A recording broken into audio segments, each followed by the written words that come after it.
അപ്പോ എല്ലാവർക്കും ജയ് ഭീം, നമോ ബുദ്ധായ. ബൗദ്ധവും ധമ്മവും എന്ന് പറയുന്ന ഒരു പരമ്പരയുടെ 8ാമത്തെ സെഷനാണിത്. ഇതുവരെ ഉണ്ടായിരുന്ന 7 സെഷനുകളും ആ ബൗദ്ധം എന്ന് പറയുന്ന ദർശനം എന്താണ്, ആ ദർശനത്തിന്റെ ശാസ്ത്രീയ അടിത്തറ എന്താണ്, അതെങ്ങനെയാണ് നമ്മൾ രൂപപ്പെടുത്തിയെടുക്കുന്നത്, അതിലൂടെ മനസ്സിന്റെ പ്രവർത്തനങ്ങൾ എങ്ങനെയാണ് പഠിക്കുന്നത്, പ്രപഞ്ചത്തിന്റെ നിയമങ്ങൾ എങ്ങനെയാണ് പഠിക്കുന്നത്, ആ പ്രപഞ്ചത്തിന്റെ നിയമങ്ങൾ നമ്മുടെ ഉള്ളിൽ എങ്ങനെയാണ് പ്രവർത്തിക്കുന്നത്, അതുകൊണ്ട് തന്നെ നമ്മുടെ ഉള്ളില് എന്തെങ്കിലും ഒരു അസ്വസ്ഥത ഉണ്ടാവുകയാണെങ്കിൽ, മാനസികമായ ബുദ്ധിമുട്ടുകൾ ഉണ്ടാവുകയാണെങ്കിൽ അത് എന്ത് കാരണം കൊണ്ട് ഉണ്ടാവുന്നു എന്ന് മനസ്സിലാക്കുന്നത് എങ്ങനെയാണ്, അതിന് നമ്മളെ നിരീക്ഷിക്കുന്നത് എങ്ങനെയാണ്, അത് നിരീക്ഷിച്ച് നമ്മളിത് പഠിച്ച് അതിന്റെ കാരണം മനസ്സിലാക്കിയതിന് ശേഷം അതിനെ എങ്ങനെയാണ് നമ്മൾ കൺട്രോൾ ചെയ്യുന്നത്, അല്ലെങ്കിൽ നമ്മൾ എങ്ങനെയാണ് നിയന്ത്രിക്കുന്നത്, നമ്മൾ എങ്ങനെയാണ് നമ്മുടെ മനസ്സിനെ നിയന്ത്രിക്കുന്നത് എന്നുള്ള കാര്യമാണ് നമ്മൾ ഈ കഴിഞ്ഞ 7 ക്ലാസ്സുകളിലായിട്ട് നമ്മൾ പഠിച്ചത്. അടിസ്ഥാനപരമായിട്ട് ധമ്മം എന്ന് പറയുന്നത് എന്താണ്, അതിൻ്റെ സയൻസ് എന്താണ്, പിന്നെ അത് കൂടാതെ നമ്മൾ ഒരു ക്ലാസ്സിൽ നമ്മൾ അതിൻ്റെ സ്റ്റാർട്ടിങ്, അതിൻ്റെ പ്രാക്ടീസ്, മെഡിറ്റേഷൻ എങ്ങനെയാണ് പ്രാക്ടീസ് ചെയ്യുന്നത് നമ്മൾ പഠിച്ചു. അപ്പോൾ അതിൻ്റെ പ്രായോഗികതയും നമ്മൾ അതിലേക്ക് വരുന്നുണ്ട്. അപ്പോൾ പ്രാക്ടീസ് നമ്മൾ ഈ പല ക്ലാസ്സുകളിൽ നമ്മളത് തുടർന്ന് പോകുന്നുണ്ട്.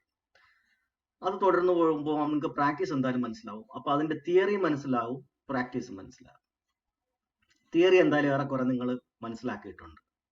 അതായത് മനസ്സെന്ന് പറഞ്ഞാൽ എന്താണ്, മനസ്സിൻ്റെ അകത്തെ പ്രവർത്തനങ്ങൾ എങ്ങനെയൊക്കെയാണ്, ഘട്ടങ്ങൾ എന്തൊക്കെയാണ്, മനുഷ്യൻ എന്ന് പറയുന്ന നമ്മളെന്ന് പറയുന്ന ഒരു വ്യക്തി ആക്ച്വലി എന്താണ്, അതിന് എന്തൊക്കെ ഖണ്ഡങ്ങൾ കൂടിച്ചേർന്നാണ് ഒരു മനുഷ്യൻ ഉണ്ടായിരിക്കുന്നത്, അതുപോലെ നമ്മുടെ ഉള്ളിലെ യഥാർത്ഥ പ്രകൃതം, നമ്മുടെ യഥാർത്ഥ സത്യം, നമ്മുടെ ഉള്ളിൽ ആത്മാവില്ല, നമ്മുടെ ഉള്ളിൽ നമ്മളെപ്പോഴും മാറിക്കൊണ്ടിരിക്കുന്ന അനിത്യമായ ഒരു പ്രതിഭാസമാണ്. അതുകൊണ്ട് തന്നെ ഇമോഷൻസ് ഉണ്ടാവുന്നത് എങ്ങനെയാണ്, ഇഷ്ടവും അനിഷ്ടവും ഉണ്ടാവുന്നത് എങ്ങനെയാണ്, ശരീരത്തിൽ വികാരങ്ങൾ ഉണ്ടാവുന്നത് എങ്ങനെയാണ്, ഇതെല്ലാം നമ്മൾ പഠിച്ചു. അപ്പം തിയറി മനസ്സിലായി, പ്രാക്ടീസും ഏറെക്കുറെ നമ്മൾ മനസ്സിലാക്കും. ഈ ഒരു ക്ലാസ്സിൽ തൊട്ട് നമ്മൾ പറയാൻ പോകുന്നത് ഈ ധമ്മത്തിനെ നമ്മൾ എങ്ങനെ പരിപാലിക്കും എന്നുള്ളതാണ്. അതായത് ഇതൊരു ദർശനമാണ്, ഇതൊരു അറിവാണ്. ഈ അറിവ് നമ്മൾ കൃത്യമായിട്ട് മനസ്സിലായില്ല എങ്കിൽ, അല്ലെങ്കിൽ കൃത്യമായി നമ്മുടെ തലമുറകൾക്ക് പകർന്നു കൊടുത്തില്ല എങ്കിൽ ഇത് നഷ്ടപ്പെട്ടു പോകും. അല്ലെങ്കിൽ ഈ അറിവിൻ്റെ അകത്ത് എന്തെങ്കിലും മാറ്റം മറിച്ചിലുകൾ വരുത്തിയിട്ട് ഇത് ഡിസ്റ്റോർട്ടഡ് ആയിട്ട് വികലമായി പോയാലും ഇത് ഇല്ലാണ്ടാവും. അപ്പോ ഇത് കൃത്യമായിട്ട് പരിപാലിക്കുക എന്ന് പറയുന്നത് പ്രധാനപ്പെട്ട ഒരു കടമയാണ്, നമ്മുടെ ഓരോരുത്തരുടെയും കടമയാണ്. കൂടുതൽ ആൾക്കാരിലേക്ക് ഇത് യഥാർത്ഥ സയൻസ്, അതായത് കലർപ്പില്ലാതെ, ഇതിനകത്ത് ഡിസ്റ്റോർഷൻ ഒന്നുമില്ലാതെ, വൈകല്യങ്ങളൊന്നുമില്ലാതെ, മാനിപ്പുലേഷൻസ് ഒന്നുമില്ലാതെ ക്ലിയർ ആയിട്ട് ശാസ്ത്രീയമായിട്ട് ഇത് പറഞ്ഞു കൊടുക്കുക എന്ന് പറയുന്നത് നമ്മൾ ഓരോരുത്തരുടെയും ചുമതലയാണ്. അതുപോലെ തന്നെ അതിനെ പിന്നീട് ഒരിക്കലും നഷ്ടപ്പെടുത്താതെ ആൾക്കാരുടെ എന്താ പറയുക, ഓർമ്മകളിൽ നിന്ന് ഇത് ഇല്ലാതായി പോകാതെ സൂക്ഷിക്കുക എന്ന് പറയുന്നത് നമ്മുടെ ഒരു കർത്തവ്യമാണ്. അപ്പൊ പരിപാലനം എന്ന് പറയുന്നത് പ്രധാനപ്പെട്ട ഒരു ഭാഗമാണ്. ഒരു ദർശനത്തിനെ സംബന്ധിച്ചോളം അതിന്റെ തിയറി, അതിന്റെ പ്രാക്ടീസ്, പിന്നെ അതിന്റെ പരിപാലനം. അപ്പൊ ഈ പരിപാലനം നമ്മൾ ചെയ്തില്ല എന്നുണ്ടെങ്കിൽ കാലക്രമത്തിൽ ഈ ദർശനം തന്നെ മനസ്സുകളിൽ നിന്ന് ഇല്ലാണ്ടായി പോകും, മനുഷ്യന്റെ അറിവിൽ നിന്ന് തന്നെ ഇത് ഇല്ലാണ്ടായി പോകും. അപ്പൊ അങ്ങനെ ഈ ബൗദ്ധ ദർശനത്തിനും അത്തരം ഒരു ദുര്യോഗം ചരിത്രത്തിൽ ഉണ്ടായിട്ടുണ്ട്. അത് പലതവണ അങ്ങനെ മറന്നു പോവുകയും രണ്ടാമത് അതിനെ തിരിച്ചെടുക്കുകയും ചെയ്തിട്ടുണ്ട്, തിരിച്ച് കണ്ടെത്തിയെടുക്കുകയും ചെയ്തിട്ടുണ്ട്. തിരിച്ച് കണ്ടെത്തിയെടുക്കുക എന്ന് പറയുന്നത് എന്താണ്, ഇനിയും ഒരാള് പൂർണ്ണമായിട്ട് അദ്ദേഹത്തിന്റെ ശരീരത്തേക്കും മനസ്സിലേക്കും ശ്രദ്ധയെ തിരിച്ചു വെച്ച് മനസ്സിന്റെയും ശരീരത്തിന്റെയും പ്രവർത്തനങ്ങളെ സസൂക്ഷ്മം നിരീക്ഷിച്ച് പഠിച്ചാൽ പിന്നെയും ഈ ദർശനം നമുക്ക് ഉയർത്തിക്കൊണ്ടുവരാൻ പറ്റും. കാര്യം ഇതിൻ്റെ അകത്ത് വേറെ ഒന്നും നമ്മൾ പഠിക്കാനില്ല, ഒരു ബുക്ക് നോക്കി പഠിക്കാനില്ല, ഒന്നും ഓർമ്മിച്ച് പഠിക്കാനില്ല, ഓർമ്മിച്ച് വെക്കാനില്ല. ബേസിക്കലി നമ്മുടെ ശരീരവും മനസ്സും എങ്ങനെയാണ് പ്രവർത്തിക്കുന്നത് നിരീക്ഷിക്കണം എന്നുള്ളതാണ്. ആ നിരീക്ഷിക്കുന്നത് എങ്ങനെയാണെന്നുള്ളത് മാത്രം നമ്മൾ പഠിപ്പിച്ചാൽ മതി.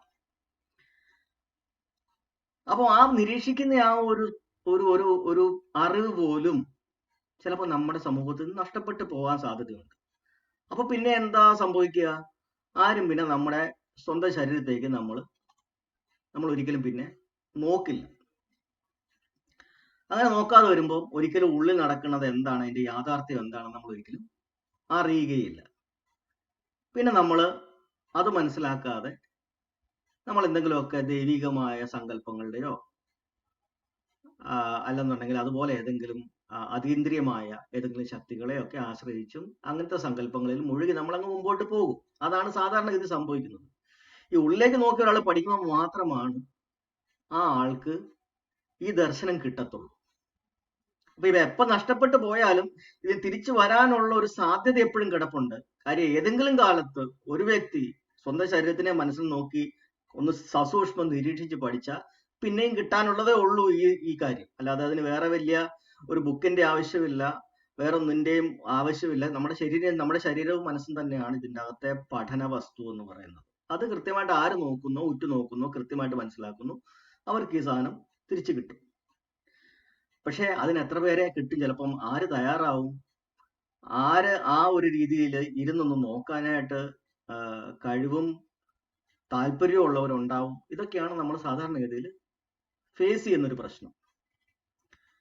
അങ്ങനെ ഇടയ്ക്കിടയ്ക്ക് നോക്കുന്ന ആൾക്കാർ മാത്രമാണ് ഈ സത്യാവസ്ഥ മനസ്സിലാക്കുന്നതും ബുദ്ധന്മാരായി വരുന്നതും. അങ്ങനെ നമുക്ക് നമ്മുടെ ജനത സിന്ധു നദീതടത്തിൽ ഒരു കൃഷി ആരംഭിച്ച് അവിടെ സെറ്റിലായി വരുന്ന കാലം തൊട്ട് ഇതുപോലെ മനസ്സിന്റെ അവസ്ഥകൾ, മനസ്സിന്റെ അസ്വസ്ഥതകൾ എങ്ങനെ ഉണ്ടാവുന്നു, അതിനെന്താണ് പരിഹാരം എന്ന് പല രീതിയിലുള്ള ദർശനങ്ങൾ സിന്ധു നദിയുടെ സംസ്കാരത്തിൽ ഉണ്ടായിട്ടുണ്ട്. പല ദാർശനികരും അവരുടേതായ രീതിയിലുള്ള വിശകലനങ്ങളും ഉത്തരങ്ങളും കണ്ടെത്താൻ ശ്രമിച്ചിട്ടുണ്ട്. ചിലരുടെയൊക്കെ വിശകലനങ്ങൾ അത്ര കൃത്യമായിരുന്നില്ല, അതിന്റെ പരിഹാരങ്ങളും അത്ര കൃത്യമായിരുന്നില്ല. പലതിനകത്തും സങ്കല്പങ്ങളും അതിശയോക്തികളും കുറെയൊക്കെ എന്താ പറയുക അനുമാനങ്ങളും ഒക്കെ ഉണ്ടായിട്ടുണ്ട്. പക്ഷെ ബൗദ്ധരുടെ ദർശനത്തിന് മാത്രമാണ് കൃത്യമായ ഒരു തുടക്കം തൊട്ട് അവസാനം വരെ ഒരു കൃത്യത ഉണ്ടായിരുന്നു. അപ്പൊ അതുകൊണ്ട് തന്നെ അവിടെ ഉണ്ടായിരുന്ന ദർശനങ്ങളിൽ ഏറ്റവും പ്രാധാന്യമുള്ളതും ഏറ്റവും കൂടുതൽ ആൾക്കാർ ഫോളോ ചെയ്തിരുന്നതും ഏറ്റവും പ്രോമിനന്റ് ആയിട്ടുണ്ടായിരുന്നതും ബൗദ്ധമായിരുന്നു എന്നാണ് സിന്ധു നദിയുടെ സംസ്കാരത്തിലെ ഉത്ഖനനങ്ങളിൽ നമുക്ക് കിട്ടുന്ന തെളിവുകൾ നമ്മളെ അറിയിക്കുന്നത്. അതായത് ജീവിതത്തിന്റെ ഈ ദുഃഖകരമായ ഒരു സൈക്കിളുണ്ട്. അതായത് ഓരോ നിമിഷവും നമ്മൾ മാറിക്കൊണ്ട്, ഇതൊക്കെ ഞാൻ കഴിഞ്ഞ ക്ലാസ്സുകളിൽ പറഞ്ഞതായതുകൊണ്ട് നിങ്ങൾക്ക് മനസ്സിലാവും, അത് കഴിഞ്ഞ ക്ലാസ്സുകൾ കേട്ടാൽ മനസ്സിലാവും. ഈ മനസ്സിനകത്തുണ്ടാവുന്ന ദുഃഖങ്ങളും ഓരോ മൊമെന്റ് നമ്മളിങ്ങനെ മാറിക്കൊണ്ടിരിക്കുന്നതും ഒക്കെ ഒരു ചാക്രികമായ ഒരു സൈക്ലിക് ആയിട്ടുള്ള ഒരു പ്രോസസ്സാണ്, അല്ലെങ്കിൽ ഒരു പ്രവർത്തനമാണ്, പ്രകൃതിയുടെ ഒരു പ്രവർത്തനമാണ് എന്നാണ് നമ്മൾ ഇതിനെ മനസ്സിലാക്കുന്നത്. അതായത് ഓരോ മൊമെന്റിലും ഓരോന്ന് ഉണ്ടാവുന്നു, അത് നശിക്കുന്നു, പിന്നെ ഉണ്ടാവുന്നു, നശിക്കുന്നു, അതിങ്ങനെ സംഭവിച്ചുകൊണ്ടേയിരിക്കുകയാണ് നമ്മുടെ ഉള്ളിൽ. അത് മനസ്സിന്റെ അകത്തും ശരീരത്തിന്റെ അകത്തും ഇങ്ങനെ ഓരോരോ കാര്യങ്ങൾ, പ്രതിഭാസങ്ങൾ ഉണ്ടാവുന്നു, അസ്തമിക്കുന്നു, ഉണ്ടാകുന്നു, അസ്തമിക്കുന്നു. അപ്പൊ ഇതിനെ ഒരു സൈക്ലിക് ആയിട്ടാണ് നമ്മൾ എപ്പോഴും കാണിക്കുന്നത്. അപ്പൊ അതിനെ സിംബലൈസ് ചെയ്യുന്നത് ഇപ്പൊ പറയുന്ന സ്വസ്തിക എന്ന് പറയുന്ന ഒരു സിമ്പിൾ അങ്ങനെ വന്നിട്ടുണ്ട്. അതായത് കലാപ കണങ്ങളെ കാണിക്കാൻ വേണ്ടിയിട്ടാണ് സ്വസ്തിക ഉണ്ടാക്കിയിരിക്കുന്നത്. 4 ഊർജങ്ങളെയും, ആ ഊർജങ്ങൾ എപ്പോഴും മാറിക്കൊണ്ടിരിക്കുന്ന ഡൈനാമിക് ആയിട്ടുള്ളതായതുകൊണ്ടാണ് അതിനെ ഒരു സ്വസ്തിക അല്ലെങ്കിൽ ഒരു കണം എന്ന് പറയുന്ന രീതിയിൽ അതിനെ ഉൾപ്പെടുത്തി. അതായത് സ്വ അസ്തിക, ഞാൻ എന്നെ മാത്രമേ ഞാൻ ആശ്രയിക്കുന്നുള്ളൂ. അപ്പൊ അങ്ങനെ ഉണ്ടാവുന്ന ഒരു ഒരു ഒരു ഫിലോസഫി, അങ്ങനെ ഉണ്ടായ ഒരു തത്വശാസ്ത്രമാണ് നമ്മുടെ ബൗദ്ധധമം. അപ്പൊ അതുകൊണ്ട് ആ തരത്തിലുള്ള ഒത്തിരിയേറെ സിമ്പലുകൾ ഈ ഉത്ഖനനങ്ങളിൽ നിന്ന് കിട്ടിയിട്ടുണ്ട്. അതേസമയം മറ്റ് സമാനമായ വേറെ ദർശനങ്ങൾ ആ സിന്ധു നദിയുടെ സംസ്കാരത്തിൽ ഉണ്ടായിട്ടുണ്ട്. അതിന്റെ ഒരു പേരുകൾ ഞാനൊന്ന് പെട്ടെന്നൊന്ന് പറയാം. കുറച്ച് ദർശനങ്ങളുണ്ട് നമ്മുടെ സിന്ധു നദീകടത്തിലെ പ്രബലമായ 1062ഓളം ദർശനങ്ങൾ ഉണ്ടായിട്ടുണ്ടായിരുന്നെങ്കിലും ഒരു 8-9 ദർശനങ്ങളാണ് പ്രധാനമായിട്ടും ഉണ്ടായിരുന്നത്. അതില് 2 തരമായിട്ട് ഇതിനെ തിരിക്കാം. ഒന്ന് ആസ്തിക ദർശനങ്ങൾ, രണ്ടാമത്തത് നാസ്തിക ദർശനങ്ങൾ. ആസ്തികം എന്ന് പറഞ്ഞാൽ ഒരു ദൈവം, ദൈവസങ്കല്പം അല്ലെങ്കിൽ വേദങ്ങള്, അതിനെ കൂടുതലായിട്ട് ആശ്രയിക്കും, അതിനകത്ത് അതിനെ എന്താ പറയുക, ദൈവങ്ങൾ ഉണ്ടെന്നുള്ള ആ ധാരണയിൽ, അല്ലെങ്കിൽ ദൈവങ്ങളെ ആശ്രയിക്കുന്ന തരത്തിലുള്ള, അല്ലെങ്കിൽ വേദങ്ങളിൽ പറയുന്നതും, വേദങ്ങളും അങ്ങനെ തന്നെ ഒരു ആസ്തികമാണ്. അതിനെ ആശ്രയിക്കുന്ന രീതിയിലുള്ള ദർശനങ്ങളെയാണ്, അല്ലെങ്കിൽ പ്രപഞ്ചത്തിലൊരു ശക്തി നമ്മളെ ഇരിപ്പുണ്ട്, ആ ശക്തി നമ്മളെ ആണ് പരിപാലിക്കുന്ന, ആ ശക്തിയെ നമ്മൾ ആശ്രയിക്കുക എന്ന് പറയുന്ന രീതിയിലുള്ള ദർശനങ്ങളാണ് ആസ്തിക ദർശനങ്ങൾ എന്ന് പറയുന്നത്. നാസ്തിക ദർശനം പറഞ്ഞാൽ അങ്ങനെ ഒരു പ്രപഞ്ച ശക്തിയെ അവർ അംഗീകരിക്കുന്നില്ല, അങ്ങനെ ഒന്നിനെ ആശ്രയിക്കുന്നില്ല എന്നുള്ളത്. അപ്പോ ബൗദ്ധധമവും ഒരർത്ഥത്തിൽ പറഞ്ഞാൽ നാസ്തികമാണ്, പക്ഷെ അതേസമയം സ്വാസ്തികവുമാണ്. അതായത് നമ്മൾ ദൈവത്തിനെ, പ്രപഞ്ചത്തിന്റെ ഒരു ശക്തിയെ, അങ്ങനത്തെ ഏതെങ്കിലും ഒരു ശക്തി ഇരുന്ന് നമ്മളെ നിയന്ത്രിക്കുന്നു, നമ്മൾ ബൗദ്ധര് അങ്ങനെ വിശ്വസിക്കുന്നില്ല, അത് അംഗീകരിക്കുന്നില്ല. അതേസമയം തന്നെ നമ്മളെ തന്നെയാണ് ആശ്രയിക്കേണ്ടതെന്ന് കൃത്യമായി പറയുകയും ചെയ്യുന്നു. നീ തന്നെ നിന്റെ വെളിച്ചമാവുക, നീ തന്നെ നിന്റെ ബുദ്ധനാവുക എന്ന് പറയുന്നത് നമ്മളെ തന്നെ ആശ്രയിക്കാൻ, നമ്മുടെ ഉള്ളിൽ നടക്കുന്ന പ്രപഞ്ച ശക്തിയെ, പ്രപഞ്ചത്തിന്റെ നിയമങ്ങളെ, ധമ്മത്തിനെ മാത്രം ആശ്രയിക്കുക, മറ്റൊന്നിനെ ആശ്രയിക്കാതിരിക്കുക എന്നാണ് പറയുന്നത്. അതുകൊണ്ടാണ് അതിനെ സ്വാസ്തികവും കൂടെ ആയിട്ട് പറയുന്നത്. അപ്പോ ഈ സിന്ധു നദിയുടെ സംസ്കാരത്തിൽ ഉണ്ടായിരുന്ന ദർശനങ്ങളുടെ, പ്രധാനപ്പെട്ട ദർശനങ്ങളുടെ പേര് ഞാനൊന്ന് പറയാം. അതിനകത്ത് ഭൂരിഭാഗവും നാസ്തികം തന്നെയാണ്. ഒന്ന് ലോകായതം അല്ലെങ്കിൽ ചാർവാകം. ആ ലോകായതം അല്ലെങ്കിൽ ചാർവാകം എന്ന് പറയുന്നത് നമ്മുടെ ഇപ്പോഴത്തെ യുക്തിവാദികളുടെ ഒരു ദർശനത്തിന്റെ രീതിയായിട്ട് നമുക്ക് വേണമെങ്കിൽ പറയാം. അതിന്റെ ഒരു പൂർവ്വ രൂപമായിട്ട് പറയാം. അതിനകത്ത് ഇതുപോലെ തന്നെ പ്രപഞ്ചത്തിന്റെ ആരംഭവും അവസാനത്തെ പറ്റിയൊക്കെ ഉള്ളത് ഈ ദൈവം സൃഷ്ടിച്ചു എന്നുള്ള രീതിയിൽ കാണുന്നില്ല. ഒരു കൃത്യമായ അങ്ങനെ ഒരു ദൈവത്തെ അവർ അംഗീകരിക്കുന്നില്ല. പിന്നെ ഈ ആരാധന, അന്ധവിശ്വാസങ്ങള്, അങ്ങനെയുള്ള തുടങ്ങിയ കാര്യങ്ങൾക്കൊക്കെ എതിരെ അവർ കൃത്യമായിട്ടുള്ള നിലപാടെടുക്കുകയും ചെയ്തിട്ടുണ്ട്. പക്ഷേ മനുഷ്യന്റെ മനസ്സിന്റെ അസ്വസ്ഥത എങ്ങനെ അത് വന്നാൽ അതിനെ എങ്ങനെ പരിഹരിക്കാം എന്നുള്ള ഭാഗത്ത് അവർക്ക് കൃത്യമായ ഉത്തരവില്ല. അവിടെയാണ് ആ ദർശനം അപൂർണമാകുന്നത്. അത് ഇപ്പോഴത്തെ യുക്തിവാദികൾക്കും അങ്ങനെ ഒരു പ്രശ്നമുണ്ട്. മനസ്സിന്റെ അകത്ത് അസ്വസ്ഥത വന്നു കഴിഞ്ഞാൽ അതിനെ ഞാൻ എങ്ങനെ ഹാൻഡിൽ ചെയ്യണം എന്നുള്ളതിന് കൃത്യമായ ഒരു ഉത്തരം അവർ തരുന്നില്ല. അവർ പറയുന്നത് സൈക്കോളജിസ്റ്റിന്റെ അടുക്ക പോകാനാണ് പറയുന്നത്. അതല്ല അതിനുള്ള മാർഗം. നമുക്ക് മനസ്സുണ്ട്, അസ്വസ്ഥതയുണ്ട് എങ്കിൽ അതിനെ പരിഹരിക്കാനും കൺട്രോൾ ചെയ്യാനായിട്ടും നമുക്ക് ചില അറിവുകൾ കിട്ടിയാൽ ആ അറിവുകളെ വെച്ച് നമുക്ക് ചെയ്യാൻ പറ്റും. പക്ഷെ ആ അറിവുകൾ അവർക്കില്ല, അത് അവർ പഠിപ്പിക്കുന്നില്ല, അവർക്കും അറിയുന്നില്ല ആ കാര്യം. അപ്പൊ അതുകൊണ്ട് ആ ഒരു എന്താ പറയുക, യുക്തിപരമാണെങ്കിലും ഒരു പരിധി വരെ അവരുടെ കണ്ടെത്തലുകൾ ചെന്ന് നിൽക്കുന്നുള്ളൂ. അതിനുശേഷം അത് ബ്ലാങ്ക് ആണ്, അത് അപൂർണമാണ്. അപ്പൊ അതുകൊണ്ട് തന്നെ മനുഷ്യന്റെ ഒരു അസ്വസ്ഥത ഉണ്ടായാൽ അതിനെ എങ്ങനെ പരിഹരിക്കണമെന്ന് ചോദിച്ചാൽ അവരുടെ അതിൽ ഉത്തരവില്ല. അവർ പറയുന്ന ഒരു ആൻസർ എന്ന് പറയുന്നത് എപ്പോഴും ഹാപ്പി ആയിട്ടിരിക്കാൻ ശ്രമിക്കുക, നമ്മൾ സുഖങ്ങളിലും സന്തോഷങ്ങളിലും, ജീവിതം ഒന്നേ ഉള്ളൂ, അത് മുഴുകി അതിനകത്ത് മുമ്പോട്ടേക്ക് പോവുക എന്ന് മാത്രമേ അവർക്ക് പറയാൻ പറ്റുള്ളൂ. പക്ഷെ ഒരു മനുഷ്യനെ സംബന്ധിച്ചോളം എപ്പോഴും ഹാപ്പി ആയിട്ടും സന്തോഷമായിട്ടും ചിലപ്പോൾ ഇരിക്കാൻ പറ്റിയെന്ന് വരില്ല. അങ്ങനെ ഉള്ള ഒരു അവസരത്തിൽ എന്ത് ചെയ്യണം എന്നുള്ളതിന് അവർക്ക് ഉത്തരവില്ല. അപ്പൊ അതുകൊണ്ട് ഒരു പരിധി വരെ അത് കൃത്യമായി യുക്തിപരമാണ്, പക്ഷെ അത് പൂർണ്ണമല്ല. രണ്ടാമത് സാഖ്യ ഫിലോസഫി, സാഖ്യ ശാസ്ത്രം. അത് പുരാണ കശ്യപൻ, അപ്പൊ ആദ്യത്തേത് ഈ സെക്കുലർ ഫിലോസഫി ആയിട്ടുള്ള ലോകായതം അല്ലെങ്കിൽ ചാർവാകം അതിന്റെ പ്രധാനപ്പെട്ട ഒരു ഒരു ഒരു അതിന്റെ പ്രയോക്താവ് എന്ന് പറയുന്നത് അജിത കേശകാമ്പാൾ എന്ന് പറയുന്ന ആളാണ്. രണ്ടാമത്തെ സാഖ്യ ഫിലോസഫിയുടെ അത് പുരാണ കശ്യപൻ എന്ന് പറയുന്നതാണ്. സാഖ്യ ഫിലോസഫിക്കകത്ത് ഇതുപോലെ തന്നെ പ്രപഞ്ചം എങ്ങനെയാണ് ഉണ്ടാവുന്നത്, അതിനകത്ത് അതായത് ഓരോ ഈ ഊർജങ്ങളെ പറ്റിയും പരമാണുക്കളെ പറ്റിയും ഒക്കെ അതിനകത്ത് കൃത്യമായ ഒരു പഠനമുണ്ട്. ഇതിനകത്ത് പലപ്പോഴും പല ദർശനങ്ങളും അങ്ങോട്ടും ഇങ്ങോട്ടും സഹായിച്ചിട്ടുമുണ്ട്. ഒരു ദർശനത്തിൽ നിന്നുള്ള കാര്യങ്ങൾ മറ്റൊരു ദർശനം എടുക്കുകയും അതിൽ നിന്ന് ഡെവലപ്പ് ചെയ്യുകയൊക്കെ ചെയ്തിട്ടുണ്ട്. അപ്പൊ ഈ സാഖ്യ ഫിലോസഫി എന്ന് പറയുന്ന ഒന്നാണ്. അത് ബുദ്ധനും ആ കാര്യങ്ങൾ ഉപയോഗപ്പെടുത്തിയിട്ടുണ്ട്. സാഖ്യ ഫിലോസഫി അതായത് ഗൗതമ ബുദ്ധനും ഉപയോഗപ്പെടുത്തിയിട്ടുണ്ട്. യോഗ, പിന്നെ നമ്മുടെ ബൗദ്ധം, ജൈനം, പിന്നെ വൈശേഷികം എന്ന് പറയുന്ന ഒരെണ്ണമുണ്ട്. അതുപോലെ ന്യായം എന്ന് പറയുന്ന ഒന്നുണ്ട്. ന്യായ വൈശേഷിക സിദ്ധാന്തങ്ങൾ.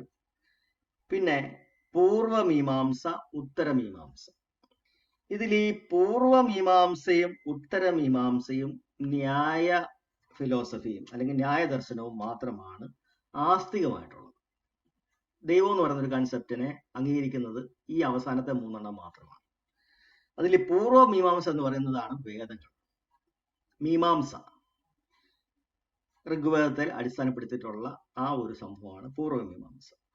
ഉത്തരമീമാംസ എന്ന് പറയുന്നത് ഉപനിഷത്തുകളാണ്, വേദാന്തമാണ്.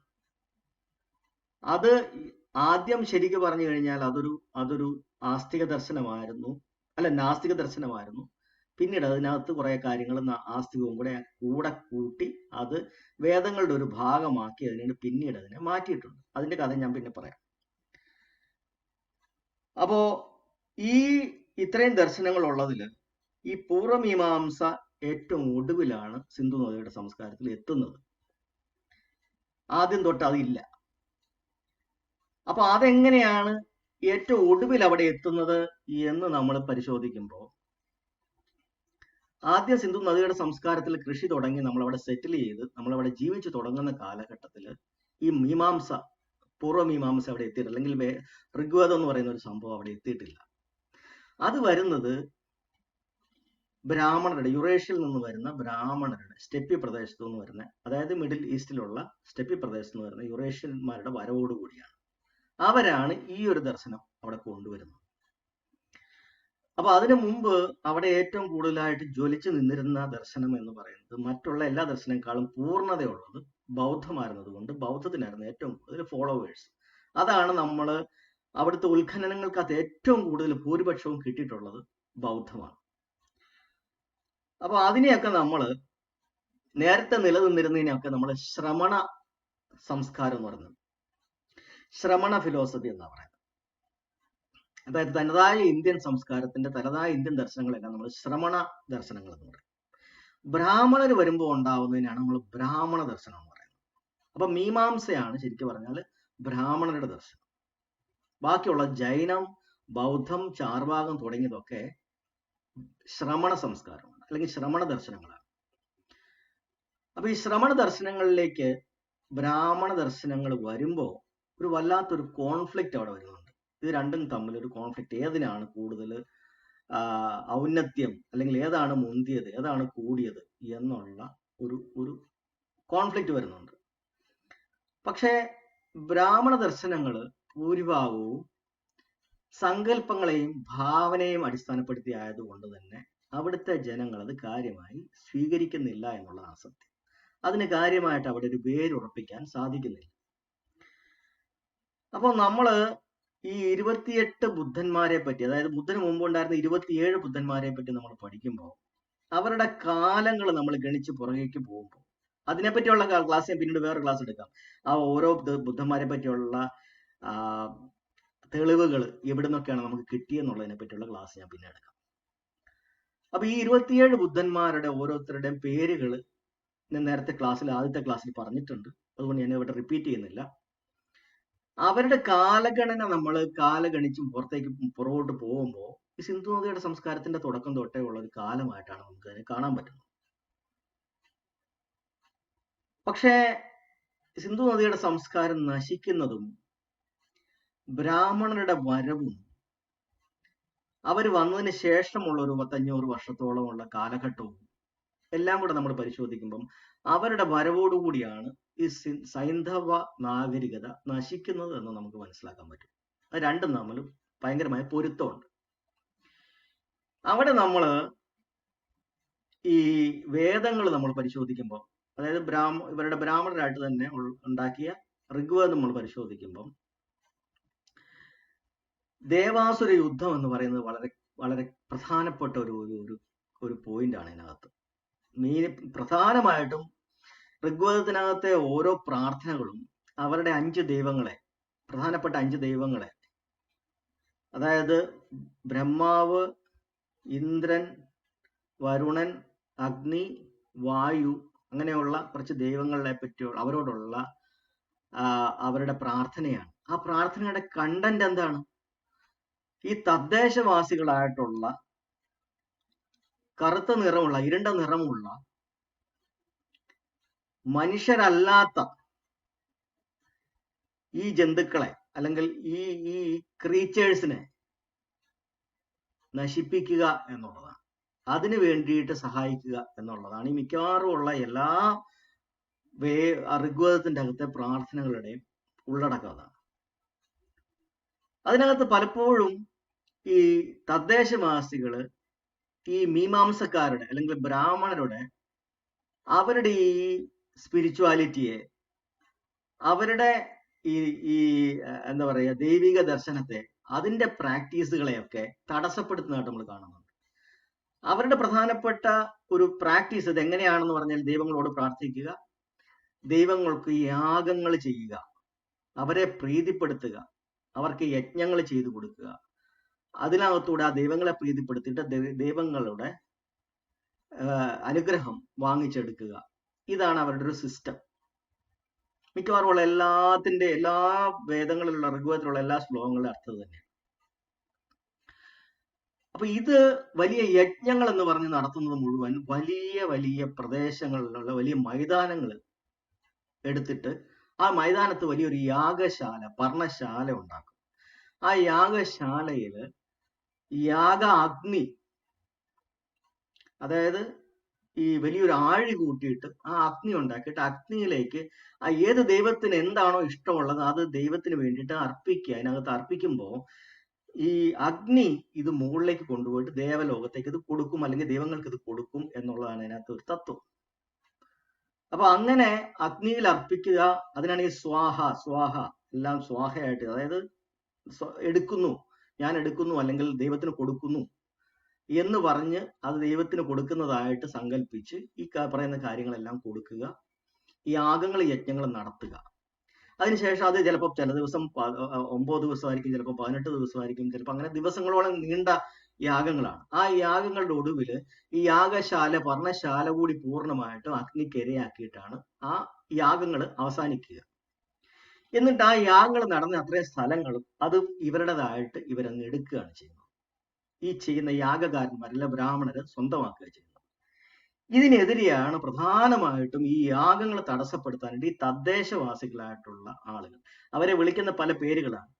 അസുരർ, രാക്ഷസർ, ദസ്യുക്കൾ, ദാസർ, അങ്ങനെ പല പേരുകൾ നമുക്ക് ഈ ഋഗ്വേദത്തിനകത്ത് നമ്മൾ കാണാൻ പറ്റും.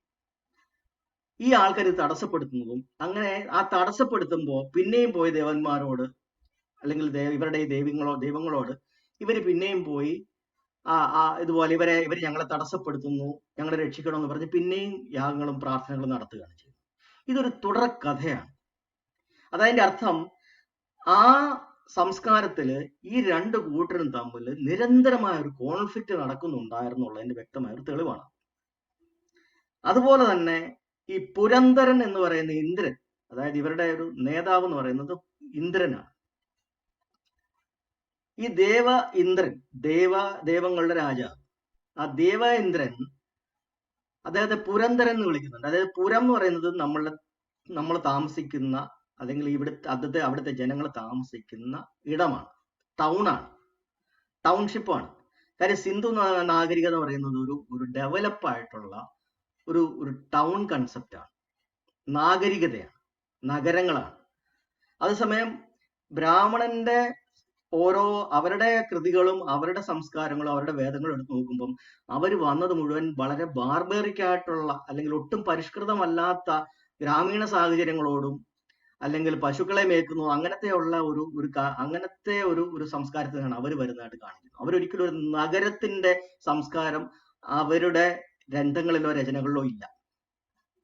അപ്പൊ അതിൽ നമുക്ക് മനസ്സിലാക്കാൻ നമ്മൾ അവരെക്കാൾ ഒത്തിരിയേറെ ഡെവലപ്ഡ് ആയിരുന്ന ഒരു ജനതയാണ്. അതായത് ഒരു പട്ടണം അവിടെ സ്ഥിരമായി താമസിച്ച് ഒരു മനുഷ്യരുടെ വാസത്തിന് വേണ്ടിയിട്ടുള്ള എല്ലാ സൗകര്യങ്ങളും ഉണ്ടാക്കിയ ഒരു ജനതയാണ് നമ്മൾ. അതുകൊണ്ടാണ് സിന്ധുനദി സംസ്കാരത്തെ പറ്റി നമ്മൾ പഠിക്കുമ്പം ഗ്രേറ്റ് ബാത്ത് പോലുള്ള കാര്യങ്ങൾ, അതായത് എല്ലാവർക്കും കളിക്കാനുള്ള സ്ഥലങ്ങൾ, എല്ലാവർക്കും കുളിക്കാനുള്ള സ്ഥലങ്ങളൊക്കെ ആയിട്ടുള്ള ഒരു പ്രധാനപ്പെട്ട സ്ഥലം, അതുപോലെ തന്നെ ജലസേചനത്തിനുള്ള സംവിധാനങ്ങൾ, പല നിലകളിലുള്ള വീടുകൾ, ഇങ്ങനെയുള്ള പല കാര്യങ്ങളും അവിടെ ഡെവലപ്പ് ചെയ്തിട്ടുള്ളതായിട്ട് നമുക്ക് ഇതിനകത്ത് കാണാൻ പറ്റുന്നുണ്ട്. അപ്പൊ അത്രയും ഡെവലപ്ഡ് ആയിട്ടുള്ള ഈ ഒരു നഗരം, നമ്മൾ ഒരുമിച്ച് താമസിക്കുന്ന സ്ഥലം, പുരങ്ങളെ നശിപ്പിക്കുന്നയാൾ, കോട്ടകളെ നശിപ്പിക്കുന്നയാൾ, പുരന്തരൻ എന്ന് പറയുന്ന ഒരു പേര് തന്നെ ഇദ്ദേഹത്തിനുണ്ട്.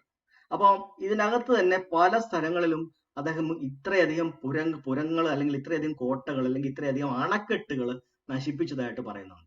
പലപ്പോഴും നമ്മൾ ഈ സിന്ധു നദിയിൽ അണകൾ കെട്ടി ജലസേചനം നടത്തിക്കൊണ്ടിരുന്നതൊക്കെ പലപ്പോഴും ഈ അണകൾ നശിപ്പിക്കുകയും അവിടെ വലിയ തോതിലുള്ള ഇതുപോലുള്ള എന്താ പറയുക സംസ്കാരത്തെ നശിപ്പിക്കാനുള്ള ഒത്തിരിയേറെ പ്രവർത്തനങ്ങളും ചെയ്തതായിട്ട് നമുക്ക് കാണാൻ പറ്റുന്നുണ്ട്. അവരതിനകത്ത് പറയുന്നത് മുഴുവൻ ഈ രാക്ഷസരെയും ഈ ദസ്യുക്കളെയും ഈ എന്താ പറയാ മനുഷ്യരാണെന്ന് പോലും അവർ കണക്കാക്കാത്ത ഇരുണ്ട ക്രീച്ചേഴ്സിനെ, ഈ രൂപങ്ങളെ നശിപ്പിക്കാൻ വേണ്ടിയിട്ടുള്ള പ്രവർത്തനമായിട്ടാണ് അവരതിനെ ന്യായീകരിക്കുന്നത്. പക്ഷെ യഥാർത്ഥം സംഭവിക്കുന്നത് അവിടുത്തെ ആ സംസ്കാരം നശിപ്പിച്ചു കളയുക എന്നുള്ളതാണ് ശരി. അപ്പൊ അതുകൊണ്ട് നമുക്ക് അതിന്റെ എക്സ്കവേഷൻ, അതിന്റെ ഉത്ഖനനങ്ങൾക്കകത്ത് മനസ്സിലാവുന്നത് അവിടെ പിന്നീട് കൃഷി നശിക്കുകയും അവിടെ വരൾച്ച ഉണ്ടാവുകയും അവിടെ നാശനഷ്ടങ്ങൾ ഉണ്ടാവുകയും ചെയ്തതിൻ്റെതായിട്ടുള്ള റിപ്പോർട്ടാണ് നമുക്ക് ഇതിനകത്തുനിന്ന് എടുക്കാൻ പറ്റുന്നത്. അപ്പോ ശരിയായി നിന്ന ഒരു സംസ്കാരം, പൂർണ്ണ അർത്ഥത്തിൽ ഡെവലപ്പ് ആയി നിന്നൊരു സംസ്കാരത്തെ അവിടെ നശിപ്പിക്കുകയാണ് ചെയ്യുന്നത്. അതിന്റെ പ്രധാനപ്പെട്ട കാരണക്കാർ ഈ ബ്രാഹ്മണരാണ്. അവരുടെ വന്ന കാലവും അവരൊന്ന് എസ്റ്റാബ്ലിഷ് ആയി വരുന്ന കാലവും സിന്ധു നദിയുടെ സംസ്കാരത്തിന്റെ നാശകാലവും ഒന്ന് തന്നെയാണ്. അതിനോടൊപ്പം അവർ നശിപ്പിക്കുന്ന മറ്റൊന്നോട് കൂടിയുണ്ട്. ഈ 27 ബുദ്ധന്മാർ ഉണ്ടാക്കി വെച്ചിരുന്ന ദർശനത്തെ അവർ നശിപ്പിക്കുന്നുണ്ട്. പക്ഷെ ജൈനത്തെ അതുപോലെ അവർ നശിപ്പിക്കുന്നില്ല, യോഗയെ അവർ അതുപോലെ നശിപ്പിക്കുന്നില്ല. പക്ഷെ ചാർവാകത്തെ നശിപ്പിക്കുന്നുണ്ട്. ഏറ്റവും കൂടുതലായിട്ട് നശിപ്പിക്കപ്പെട്ടത് ബൗദ്ധവും ചാർവാകവും. അപ്പൊ ഇത് കാരണം കഴിഞ്ഞാൽ ചാർവാകർ വളരെ കൃത്യമായിട്ട് തന്നെ ബ്രാഹ്മണരെ എതിർക്കുന്നവരാണ്, അതുകൊണ്ട് അവരെ നശിപ്പിക്കുന്നുണ്ട്. ബൗദ്ധം എന്ന് പറയുന്നത് കൃത്യമായ ശാസ്ത്രീയ അടിത്തറ ഉള്ളതുകൊണ്ടാണ്, സങ്കല്പങ്ങൾക്ക് അടിസ്ഥാനമില്ലാത്തതാണ്. കൃത്യമായ യുക്തിയോടുകൂടി, കൃത്യമായ ശാസ്ത്രയോടുകൂടി, മറ്റാർക്കും തകർക്കാൻ പറ്റാത്ത രീതിയിൽ പ്രപഞ്ചത്തിന്റെ നിയമങ്ങളെ അടിസ്ഥാനപ്പെടുത്തിയിട്ടുണ്ടാക്കിയിരിക്കുന്ന ഒരു ദർശനമാണ്.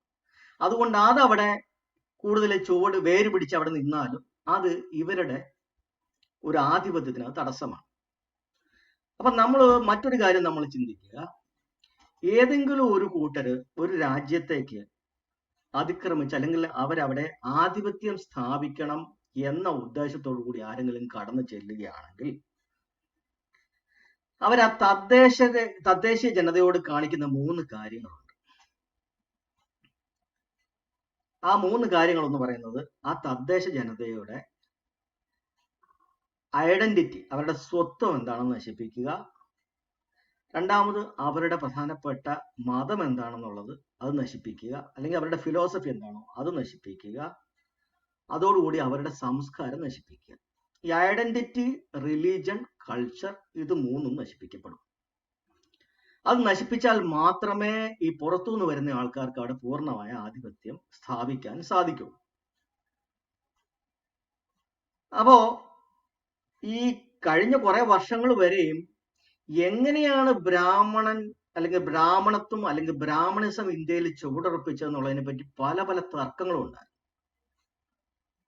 എന്തിനാണ് എങ്ങനെയാണ് ഈ ആൾക്കാരെ മുഴുവൻ ഇതുപോലെ പല വർണ്ണത്തിലേക്ക് അവര് പലതാക്കി നമ്മളെ ആൾക്കാരെ ഡിവൈഡ് ചെയ്തത് എന്തിനാണ്, പല തട്ടുകളാക്കി തിരിച്ചത് എന്തിനാണ്, എങ്ങനെയാണ് ഈ അവരുടെ ഒരു മേൽക്കോയ്മ ഇവിടെ സ്ഥാപിച്ചെടുത്തത് എങ്ങനെയാണ് എന്നുള്ളതിനെ പറ്റി പല പല തിയറികൾ വരുന്നുണ്ടായിരുന്നു. അപ്പോഴൊക്കെ പലരും ഇത് ഇവർ പുറത്തുനിന്ന് വന്നതാണെന്നുള്ളത് കൃത്യമായ ഒരു ധാരണ പലർക്കും കിട്ടിയിട്ടുണ്ടായിരുന്നില്ല. പക്ഷേ 1990കളിൽ DNA സ്റ്റഡികൾ, ലോകമെമ്പാടും നടത്തിയ DNA സ്റ്റഡീസ്, അതായത് ഞാൻ നേരത്തെ പറഞ്ഞിട്ടുണ്ട്, ഡോക്ടർ മൈക്കൽ ബാംഷാദ് ഊട്ട യൂണിവേഴ്സിറ്റിയിൽ ലോകത്തെല്ലായിടത്തുമുള്ള നരവംശങ്ങളെ എടുത്ത് അവരുടെയൊക്കെ DNA പഠിക്കുന്ന ഒരു വലിയ പ്രോജക്റ്റ്, എത്രയോ വർഷങ്ങൾ നീണ്ടു നിന്ന ഒരു പ്രോജക്റ്റ് അദ്ദേഹം എടുത്തിട്ടുണ്ട്. ഒരു ചരിത്രപരമായിട്ട് തന്നെ ഏറ്റവും വലിയ ഒരു പഠനമാണ്. അപ്പൊ അതിനകത്ത് ഈ ഇന്ത്യൻ സബ് കോണ്ടിനെന്റ്, ഇന്ത്യൻ ഉപഭൂഖണ്ഡത്തിനകത്ത് ഉള്ള ജനങ്ങളെയും പഠനത്തിന് വിധേയമാക്കിയിട്ടുണ്ട്. ഇവിടുത്തെ തന്നെയുള്ള, ഇന്ത്യയിൽ തന്നെയുള്ള എക്സ്പേർട്ടുകളെ കൂടി ചേർത്തുകൊണ്ട് തന്നെയാണ്, ഓരോ സ്ഥലത്തും അതാത് സ്ഥലങ്ങളിലുള്ള എക്സ്പേർട്ടുകളെ ചേർത്തിട്ട് തന്നെയാണ് ആ പഠനങ്ങൾ അദ്ദേഹം കൊണ്ടുവന്നിട്ടുള്ളത്. അങ്ങനെ ഇന്ത്യയിലുള്ള ആൾക്കാരുടെ ജനവിഭാഗങ്ങളുടെ DNA പരിശോധിച്ചപ്പോൾ അദ്ദേഹത്തിന് ഒരു കാര്യം മനസ്സിലായി. ബ്രാഹ്മണർ എന്ന് പറയുന്ന ആ ഒരു വർണ്ണം, അതിപ്പോ പിന്നീട് ഒരു ജാതിയായി മാറുന്നുണ്ട്. ആ ബ്രാഹ്മണർ എന്ന് പറയുന്ന ആ ഒരു കൂട്ടത്തിന്റെ DNAയും ബാക്കിയുള്ള 97% ഇന്ത്യൻ ജനതയുടെ വർണ്ണത്തിലും വ്യത്യാസമുണ്ട്. അല്ലെങ്കിൽ ബ്രാഹ്മണരും വൈശ്യരുമായിട്ടുള്ള രണ്ടു കൂട്ടരുടെ വർണ്ണത്തിൽ, അല്ലെങ്കിൽ ആദ്യത്തെ പ്രധാനമായിട്ടുള്ള സവർണരുടെ DNAയും നമ്മുടെ ബാക്കിയുള്ള ഇന്ത്യൻ ആൾക്കാരുടെ DNA തമ്മിൽ പ്രകടമായ വ്യത്യാസമുണ്ട്. ഈ സവർണരുടെ DNA, പ്രത്യേകിച്ച് ബ്രാഹ്മണരുടെ DNA കൂടുതലായിട്ടും റഷ്യക്കാരുടെ DNAയുമായിട്ടാണ് കൂടുതൽ സാമ്യം എന്ന് കാണുന്നത്. അപ്പൊ ഇതോടുകൂടി നമ്മൾ കൃത്യമായിട്ട് മനസ്സിലാക്കിയത് ഈ പുറത്തുനിന്ന് വന്ന ഒരു കൂട്ടർ തന്നെയാണ് ഈ കാര്യങ്ങൾ ചെയ്തത് എന്ന് മനസ്സിലാവുന്നുണ്ട്. അപ്പൊ നമുക്ക് കൂടുതൽ ക്ലാരിറ്റി ആയി, ഓക്കെ, അവർ എന്തുകൊണ്ട് ചെയ്തു, എന്തിന് ചെയ്തു, എന്തായിരുന്നു അവരുടെ പർപ്പസ് എന്നുള്ളത്. ഇപ്പൊ ഇന്ത്യ തന്നെ ഉള്ള ഒരാളാണ് ഇവരെന്ന് നമ്മൾ ഇതിനെ തെറ്റിദ്ധരിച്ചാൽ നമുക്ക് ഇതിന്റെ പലതിന്റെ ഉത്തരം ക്ലിയർ ആയിട്ട് കിട്ടത്തില്ല.